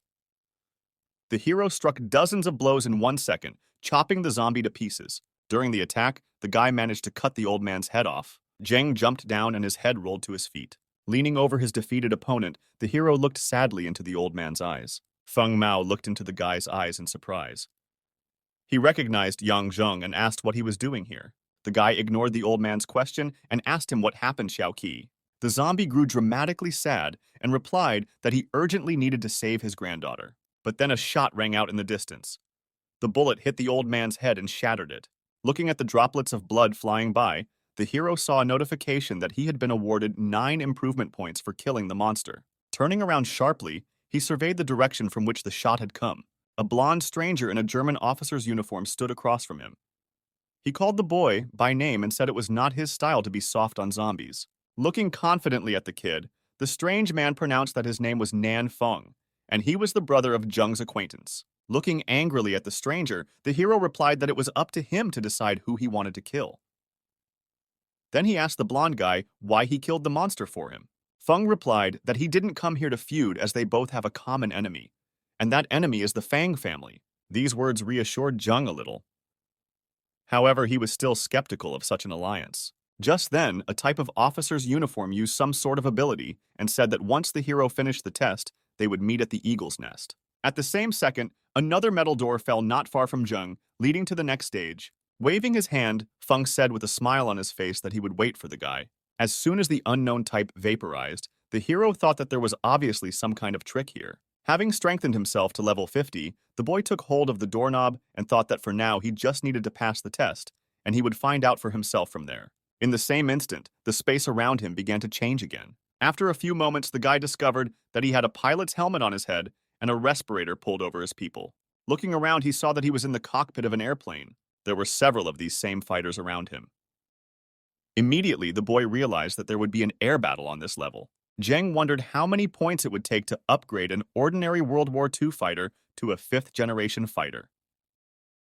He realized that there was no way to calculate it, so he just decided to try. Immediately, the space around his plane discharged yellow energy. As it turned out, the available points were enough to get your hands on an F-22 fighter jet. One of the pilots of a neighboring plane looked in horror at the object that appeared next to him. Not understanding what had happened, he thought it was just a hallucination. The next instant, however, he failed to keep his eyes on the sky and was suddenly attacked by an enemy fighter. The entire cockpit with a machine gun burst. Immediately, the American plane flew swiftly toward the ground. In a frontal attack on a group of naval fighters was an air group of Japanese planes. Seeing the approaching danger and realizing the numerical superiority of the enemy, the lead monoplane ordered the others to scatter. One of the fighters dive-bombing from high altitude radioed the sighting of an unidentified model, declaring the need for a priority attack. Seeing several enemy planes approaching him from the rear, Jung decided to start maneuvering. Meanwhile, one of the Japanese had already taken the hero in his sights and prepared to open fire. However, the guy who calculated everything turned on the turbo mode in time and started accelerating. In a matter of seconds, he had picked up a high speed that allowed him to get away from the vertical attack as quickly as possible. Rapidly gaining altitude, Jung's fighter jet exceeded the speed of sound. Climbing to an altitude out of reach of the Japanese planes, the hero looked around and realized that he had managed to break away from the Zero. Meanwhile, the Japanese were talking on the radio, discussing an unidentified object that had gone into the clouds. The squadron commander ordered his subordinates to be ready for an unexpected attack. But no sooner had he finished than his plane exploded at the same second. The pilot of the fighter flying nearby looked around, trying to find the source of where the attack had come from. However, his Zero was soon blown up by an unknown aircraft as well. Flying high in the clouds, Jung excitedly muttered that these old wrecks wouldn't be able to take cover from air-to-air missiles. After saying that, the guy fired the first missile at the opponents. Within seconds of hitting the target, the shell blew one of the planes into splinters. Soon, it finally dawned on the Japanese that they had no chance against these missiles. No matter how hard they tried to dodge, the enemy attack always caught up with them. But, having lost the 8th fighter, the pilots suddenly noticed that for some reason the shelling had stopped. This made it clear to them that the pilot of the mystery plane was out of ammunition. In that case, Jung had no choice but to give the enemy squadron a close-range battle. After getting into the enemy's back, the guy turned on the turbines of his plane at full power. Very quickly, he was at killing distance, whereupon he opened fire with his machine guns. Obviously, the maneuverability of World War II fighters could not be enough to break away from the pursuit. With a marking machine gun burst, Jung riddled the first enemy without any trouble. The Japanese Zero caught fire and began to fall rapidly. Eventually, the downed airplane fell into the water with a loud rumble, shattering into small pieces. At the same time, another group of Japanese pilots flew into Jung's back. 5 enemy fighters maximized their proximity to the unidentified flying object, getting into a killing fire position. The very next second, they opened fire from all Oru. It seemed that no airplane could dodge such an attack. However, especially for situations like this, Zheng had a trump card up his sleeve. Modern fighter of the 5th generation F-22 Raptor is capable of vertical takeoff. It is this function of this machine that the guy decided to use. Abruptly soaring through the air at almost 90 degrees, he dodged Zero's machine gun bursts. Shocked as they watched the unknown aircraft fly over their heads, the Japanese pilots could not believe it was capable of such a maneuver. With such an aerobatics figure, Jung changed the situation in the air in his favor in an instant. This time, finding himself at the enemy's back himself, he again opened fire with his machine guns. The armor of World War II aircraft was not even capable of resisting such incredible penetrating power for a few seconds. One by one, the downed Japanese fighters burst into bright flames and promptly fell to the ground. In this way, Jung finished off everyone who stood in his way. However, since he had no more shells left, he would have to beat the next batch of enemies with his fists. As soon as the guy thought about it, from nowhere came the whistle of bullets fired from a large caliber gun. The attack reached its target, piercing through one of the wings of the F-22 Jeng was flying. But since the guy is now in World War II, where would an airplane capable of keeping up with a fifth-generation fighter come from? Thinking about it, the hero turns his head back to try to figure out who he's been up to fighting back. Soon, the outline of an airplane, clearly not like the Japanese Zero, appeared from behind thick clouds. When the enemy was almost close to him, Jung saw that he was being chased by a level 60 zombie in the guise of a fifth-generation Su-57 fighter. The guy immediately realized that the fact that he had been thrown a modern airplane as an enemy as soon as he ran out of ammunition could not be just a coincidence. By expending one improvement point, the hero has repaired all damage, replenished fuel and ammunition, and increased hull strength. After this action, he still has 4 more improvement points left. Jung turned on the turbines to full power, and breaking the sound barrier, soared upwards at top speed. But this time the battle won't be easy for him. The enemy has a machine from the same generation, so it is not inferior in functionality. Also gaining speed in a matter of seconds, the zombie rushed after the hero. The enemy fighter wasn't going to let Jung go, and so it fired a missile at him at the first opportunity. The shell accelerated to supersonic speed, beginning to rapidly catch up with the guy's plane. The system inside the F-22 began emitting danger signals, alerting the pilot. Although the situation might have seemed hopeless, Jung still managed to find a solution. Like the last time he fought the Japanese Zero, the guy used the vertical takeoff maneuver. After dodging the enemy attack, the F-22 found itself in a 90-degree position. This gave Jung the opportunity to easily get behind the back of his pursuing opponent. Being in this position, the guy felt much calmer already. He opened the bomb bay and immediately fired an air-to-air missile at the zombie flying in front. The shell began to rapidly overtake its target. The enemy fighter seemed to have no chance to dodge. However, keep in mind that Jung's opponent is now a modern Su-57 aircraft, which means it can do all the same things as the F-22. Practically repeating his opponent's maneuver, the zombie dodged the missile that almost caught up with him without much trouble. And while I said that the zombie practically repeated the maneuver that Jeng had recently demonstrated, the technique was actually slightly different. Unlike Jeng, who decided to go to the back and start firing from there, the enemy Su-57, after dodging the missile, changed its axis of motion and tilting the nose of the plane down, came as close as possible to the F-22. Looking at the enemy above his head, the hero remembered something that made the Su-57 fighter stand out from the rest. This aircraft has surpassed any of the existing aircraft in terms of super maneuverability, and therefore the F-22 is no match for it. As soon as the guy thought about it, the zombie finally got into a comfortable position and opened fire with all guns. The bullets completely riddled the hull of the machine Jeng was flying, leaving only a piece of mangled metal. When the enemy attack caught up with the ammunition inside the fighter, the F-22 detonated like fireworks. The level 60 zombie already thought he had finished off the hero, but to his surprise, as if out of nowhere, a bullet flew out. It seemed like it was a bullet about to shatter the camera located on the roof of the fighter jet. Suddenly, she disappeared and Jeng appeared in her place. Grabbing the video camera with his right hand, the guy started trying his best to hold onto the roof of the airplane. The very next moment, he pulled a counter-strike bomb out of his inventory.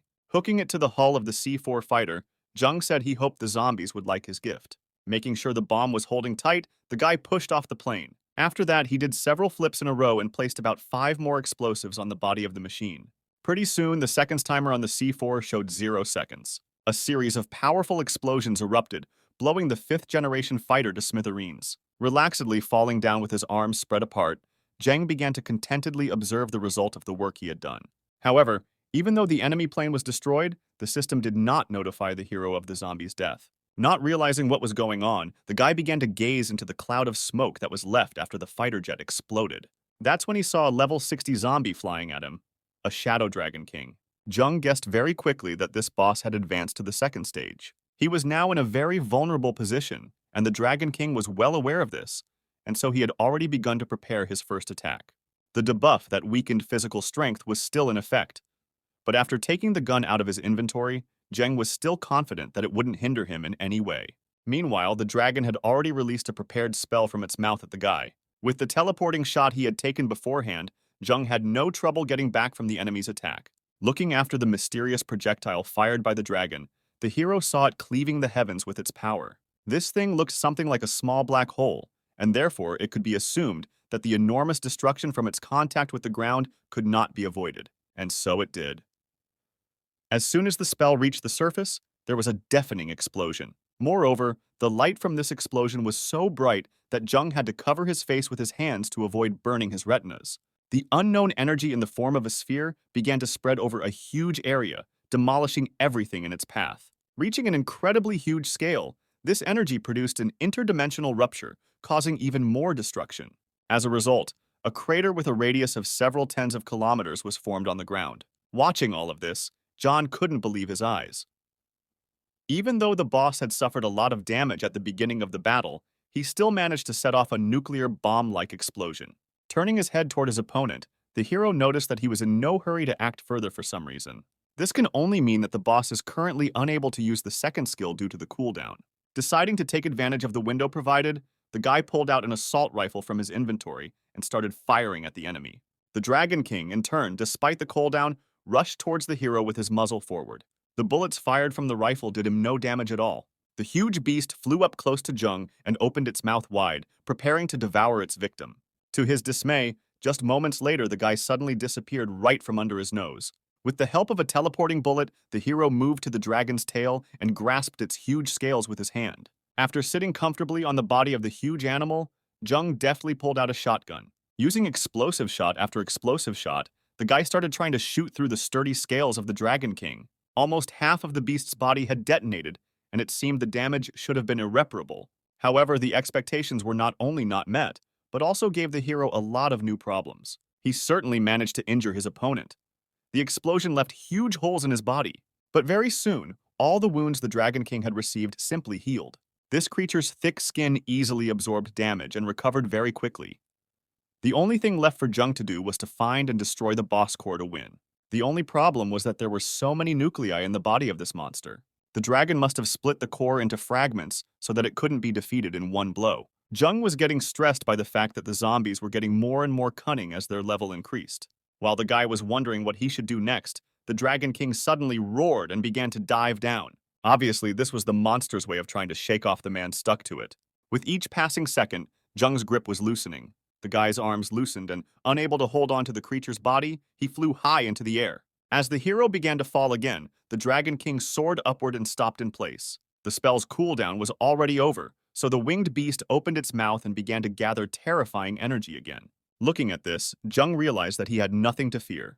The guy was sure that if he teleported after the bullet like last time, it wouldn't work on him. For the first while, things really did go as he had intended. After dodging the projectile flying at him, the hero decided to just forget about it and focus on his goal. Just as suddenly, he felt an incredible pressure build up behind his back. A black hole opened behind Jung, sucking in everything, including the hero himself. Throwing a tense glance at this creepy spell, the guy felt how much gravity it had. Unlike the dragon's past skill. Pulling out his gun, the hero fired a shot, hoping to teleport away from the black hole. However, the bullet he fired began to lose velocity very quickly. Unable to overcome the gravitational force of the enemy spell, the bullet very quickly came to a complete stop. Then, turning around, she flew backwards straight at Jung. The bullet flew within millimeters of the guy's head, catching some of his hair. The situation seemed almost hopeless. As the monster flew towards him at full speed, the hero couldn't even move. Very soon, the Dragon King's spell's cooldown had run out, and the creature was already preparing a new attack skill. Because of the increased gravity behind him, Jung has no chance of dodging the next attack. This one shot will literally vaporize him. Realizing this, the guy decided to take a risk. Holding the gun in his hand, he aimed at the enemy. At the same moment, the hero used all the points to improve his weapon. The system improved the pistol as much as 5 times, greatly increasing the killing power and giving it a new look. Now the guy has gotten a legendary level gambler's revolver.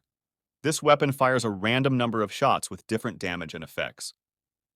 The lowest damage value is equivalent to Magnum 500. A gambler's revolver! Then I'm in! Jung shouted confidently, pointing the weapon at the monster. As soon as he pulled the trigger, the gambling skill was activated. A magic circle appeared around the gun, with dice at its base. This time the guy got lucky, and the number 6 fell out on one of the dice. A magic roulette materialized behind the hero's back, followed by a powerful shot that threw the projectile flying at him back. Simply put, Jung returned his own package to the sender.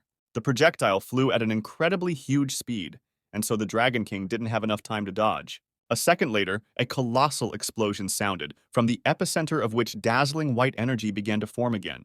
The detonated spell destroyed everything in its path, causing a huge amount of shockwaves. Meanwhile, the city's security officer Olsen sat quietly in her office sipping coffee. Suddenly, the whole building shook, and the woman in the cap, not realizing what was happening, accidentally spilled coffee on her pants. Running past her boss, Xiao Zhang's assistant shouted that an earthquake had started and advised her to hide faster. When her assistant hid under the table with her hands covering her head, Olsen explained to her that it wasn't an earthquake at all. Asking Xiao Zhang to climb out from under the table, the caped woman sighed heavily. She quickly sensed that the vibrations were coming from far away, mixed with the smell of a corpse. But what was causing it? Could it be someone from the S-rank fighting outside the city? Despite having just been hit by such a powerful attack, the Dragon King managed to survive. However, this explosion still didn't leave the monster's condition unaffected. Luck was clearly on Zheng's side now, as he managed to repel all the attacks. In addition, the boss's attention was weakened and gravity was neutralized. The explosion blocked the dragon's view, so the guy managed to use the fire flash and teleport away from the black hole before it disappeared. Once again, pointing the revolver at the enemy, the hero fired a shot. But this time he got the smallest number on the dice, 1. The bullet flew out of the barrel of the gun and flew towards the dragon at a very low speed. In the end, the bullet simply bounced off the monster's tough skin without doing a single unit of damage. The entire time the bullet flew into the enemy, Zheng watched it with a stony expression. This shot made the Dragon King very angry. With a flap of its wings, the creature raised its head and roared. For the fourth time, the monster began to prepare one of his powerful spells. Except now, Zheng had the perfect way to keep his opponent from dictating his game. Taking advantage of the fact that the dragon had opened its mouth so wide, the guy took aim with his revolver and activated the gambling skill. After firing 5 shots, the hero drove all the bullets straight down the monster's throat. At the same time, the dice of his gun came to rest. Now Zheng got lucky and a 5 came up on the die. Undoubtedly, an A was a pretty high number, but not the maximum, and so the guy could only hope that his luck wouldn't let him down. The Dragon King's spell was interrupted. The huge creature closed its jaws abruptly and looked hopelessly at the man. In just a moment, the monster's belly glowed brightly and swelled to an incredible size. Before firing these bullets, Zheng had put an explosive effect on each of the shots, so now the dragon would have to experience the effects of a nuclear bomb for himself. When the guy's skill detonated, the zombie shattered into pieces, practically disappearing from this world in an instant. Following the destructive energy being output from the monster's belly, an explosion resounded once again. Soon, the smoke cleared, giving Zheng the final realization that he had finally won. The enemy was destroyed, which resulted in activation of the effect of the passive skill overtaking on the turn. Here is the description of this skill. If the level of the enemy exceeds the level of the owner receives points as follows. To the difference of levels between the owner and the enemy is added 1, which subsequently is the number of improvement points received for the battle. In addition to that, Zheng also obtained 1 legendary enhancement of the Shadow Dragon King. This thing allows you to upgrade any item to legendary level, and it also grants the auxiliary special skill Black Hole Dragon Flash, which completely wastes stamina, causing an explosion of colossal power and drawing objects into its epicenter. This legendary enhancement is definitely a great item. However, right now, due to the effects of the Necropolis restrictions, Zheng could only use shooting skills, rendering this special skill useless. At the end of this battle, Yan Zheng had reached the 50th level and received 11 improvement points. From this level onwards, ordinary enhancement points would not be accepted for character enhancement. They would be replaced by epic, legendary, and superior enhancement points. After finishing reading the information from the system window, Zheng heard strange sounds coming from underground behind him. Turning around, the boy saw something grandiose begin to rise, breaking through the hard ground. The very next second, he was standing in front of a castle of unbelievable size with tall doors. The hero immediately guessed that most likely the final boss would be waiting for him outside the gate. Approaching the mysterious lock, Zheng placed his hand on the doors. Swinging them open, the boy stepped inside without a shadow of a doubt. As soon as he was inside the castle, the gate behind him abruptly slammed shut. Walking down the long corridor, the guy looked around and noticed the unusual automatic doors. Looking beyond them, the hero saw something that looked like a laboratory, which, surprisingly, contained living people. One of the men in a gown and medical mask sitting at the computer asked the others to check the data again carefully, explaining that they would soon have a presentation to their superiors. Jan walked through the door and walked over to the railing and peered into what was in the room. Down below were massive tanks filled with some sort of green glowing slurry. Inside this mutagen, however, several A-rank zombies could be spotted. When he saw all this, doubts crept into Jung's head. How come there were so many zombies in this place? Were all the zombies outside really released from this lab? While the guy was thinking about it, he noticed something terrifying. In one of the tanks was a girl, attached by some kind of tubes to all parts of her body. Jung immediately recognized this young lady. It was An Xiaoqi from that small village. Jumping down, the guy ran up to the tank as fast as he could. Pulling out his gun, he took aim at the capsule's glass, preparing to shatter it with a shot. Zheng was too excited, and thus failed to notice the giant scissors flying towards him unbeknownst to him. This rather unusual weapon knocked the gun out of the guy's hands. The hero himself dodged the attack. Meanwhile, the huge scissors soared upward, and with a cable attached to them, flew back down. In this battle, Yan Zheng's opponent will be a rank B+, Scissorhands zombie. Standing in front of his opponent, the guy realized that he couldn't use the revolver right now. If he got the maximum value on the dice, he might accidentally hit the pink-haired girl. In such a case, he has no choice but to use a cold weapon. Holding out a karambit in front of him, Zheng told the oversized barber that he was just in time. The guy's hair had already grown back, so he could use a new hairstyle. Noticing an intruder breaking into the lab, workers at the place ran to sound the alarm. One of the men in robes was about to run up to the panic button. With his hand outstretched, he was literally a millimeter away from his target. Suddenly, there was the sound of a blade cutting through human flesh at a tremendous speed. The man in the medical gown was killed before he could even press the button. However, none of the workers could have expected who the person who killed their co-worker would turn out to be. Turning around, one of the men in the lab coat met Major Nan Feng and surprisingly asked him why he had done it. In response, the person in the tunic ordered him to stop panicking. Still not understanding what the major was doing here, the terrified employee asked if he didn't want the zombie guards to kill the intruder. At the same moment, a giant scissors with a zombie head on the blade flew by him. The scissors stabbed into the wall beside the major. Seeing this, Nan Feng only smiled contentedly. Looking at his watch, he noted that it took the guy a full 30 seconds. Shifting his gaze to the uninvited guest, Nan Feng asked him to tell the reason why he was fighting weaker now than during the battle in the city. While the major wondered if he was deliberately restraining the force, the stunned worker turned on the unknown guy, not realizing how he could get rid of the guard so quickly. Looking suspiciously at the man in shoulder straps, Zheng guessed that the man was following him. Sighing heavily, the hero agreed to answer the stranger's question. He actually has to put more effort into killing zombies here than outside, because on his chosen epic difficulty, there are some debuffs that weaken his combat power. Such strange wording threw the major into a state of bewilderment. Smiling, Nan Feng said that the guy could have not answered if he didn't want to. Why even be frank with a person you were seeing for the first time? What the major said now surprised Zheng greatly. Before, if he said something like that, no one believed him. As the two men chatted, the lab worker realized that the major seemed to be familiar with this intruder. This could only mean that he was cooperating with the enemy. Zheng interrupted the man's musings, pointing a finger at him and ordering him to pull the pink-haired woman out of the capsule. Shaking with fear, the lab worker admitted that this was not his responsibility and that he was only responsible for data recording and reporting. He simply does not have the authority to open the tanks. The next argument provided to him by Zheng was already unrealistic to challenge. Putting a gun to the employee's head, the hero advised him to think hard and make a decision. However, asking the guy not to jump to conclusions, Nan Feng admitted that the employee was not lying and only the chief had such rights. In fact, if he thought about it, the chief would never allow anyone to open the capsule, considering that all of these objects would become the strongest units in the future. And when Zheng replied that in that case he would simply shatter those tanks with gunfire, the major explained to him that the capsules had special protection.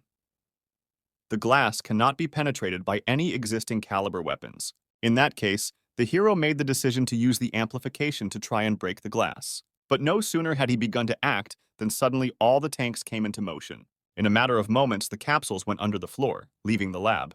Turning his head, Zheng saw an employee pressing the panic button, which activated the mechanisms on the tanks. Putting the gun to the chin of the distraught man in the medical coat, the angry guy ordered him to get that girl out. but it was too late. Resigned to his fate, the lab worker shouted that the capsule had just been sent to the chief, and if Jung dared to approach him, he would be torn apart immediately. Before a bullet pierced his skull, the employee only had time to laugh madly right in the hero's face. Finishing off the bastard, Jung screamed with rage. He turned around and headed for the door. Looking at him, the major asked where he was going. When the guy replied that he had to save the pink-haired girl, Nan Feng swept up that his current martial power was almost reaching rank A-. Even so, he had no chance of winning right now since the chieftain had an S rank. Out of frustration, the enraged Jung clenched his fist tightly. The guy fully believes that if he wasn't affected by that nasty debuff, he would have been able to overpower the S rank as well. Then, putting a hand on the hero's shoulder, the major smiled and, asking him not to worry, promised to help him. Casting an incredulous glance at the man, Jung wondered why he was suddenly willing to help. Doesn't he obey the chief? What's more, he's S-ranked too. He's seen people being experimented on with his own eyes. So why didn't he kill that bastard sooner? Scratching the back of his head, the S-rank zombie fighter, Nan Feng, asked the guy not to think about these details. All he needs to know is that the major's ultimate goal is to destroy the Fang family. The two of them have a common enemy, and that's the most important thing. Without putting any objections to his new partner, Zheng went downstairs with him. After walking to the window together, Nan Feng told the hero that the chief was currently inspecting the troops. A black flag with a white cross in the center was developing in the wind. Despite the weather, thousands of soldiers in gray uniforms and helmets stood in formation, waiting for the commander-in-chief to come out. It's a sight to behold. Well, I hope this vid survives such a performance. It wasn't long before he came out to his loyal fighters. That man in the cap and greatcoat is the S-rank zombie boss, the leader. Honestly speaking, Jung never thought that someone like this creature would be called a chief. But, as Nan Feng admitted, this name suited the chieftain quite well because all the necropolis zombies were his handiwork. As soon as the major said this, the zombies standing on the stage majestically raised their hand up. The next second, something heavy fell right in front of him, shattering the floor. As it turned out, the chief decided to show everyone the tank. And inside this tank was a soundly sleeping pink-haired girl. Looking at all of this, Zheng couldn't understand why this creature needed to introduce Anxiaoqi to his military. It was then, smiling broadly with his mended mouth, that the chief announced that today, another zombie fighter would join the ranks of his soldiers. Pretty soon we will wipe humanity off the face of the earth, the creature wailed, staring madly at its subjects. A moment later, the bullet caught up with him, blowing his head apart like a watermelon. Decapitated by a large-caliber sniper rifle, the leader fell dead to the ground.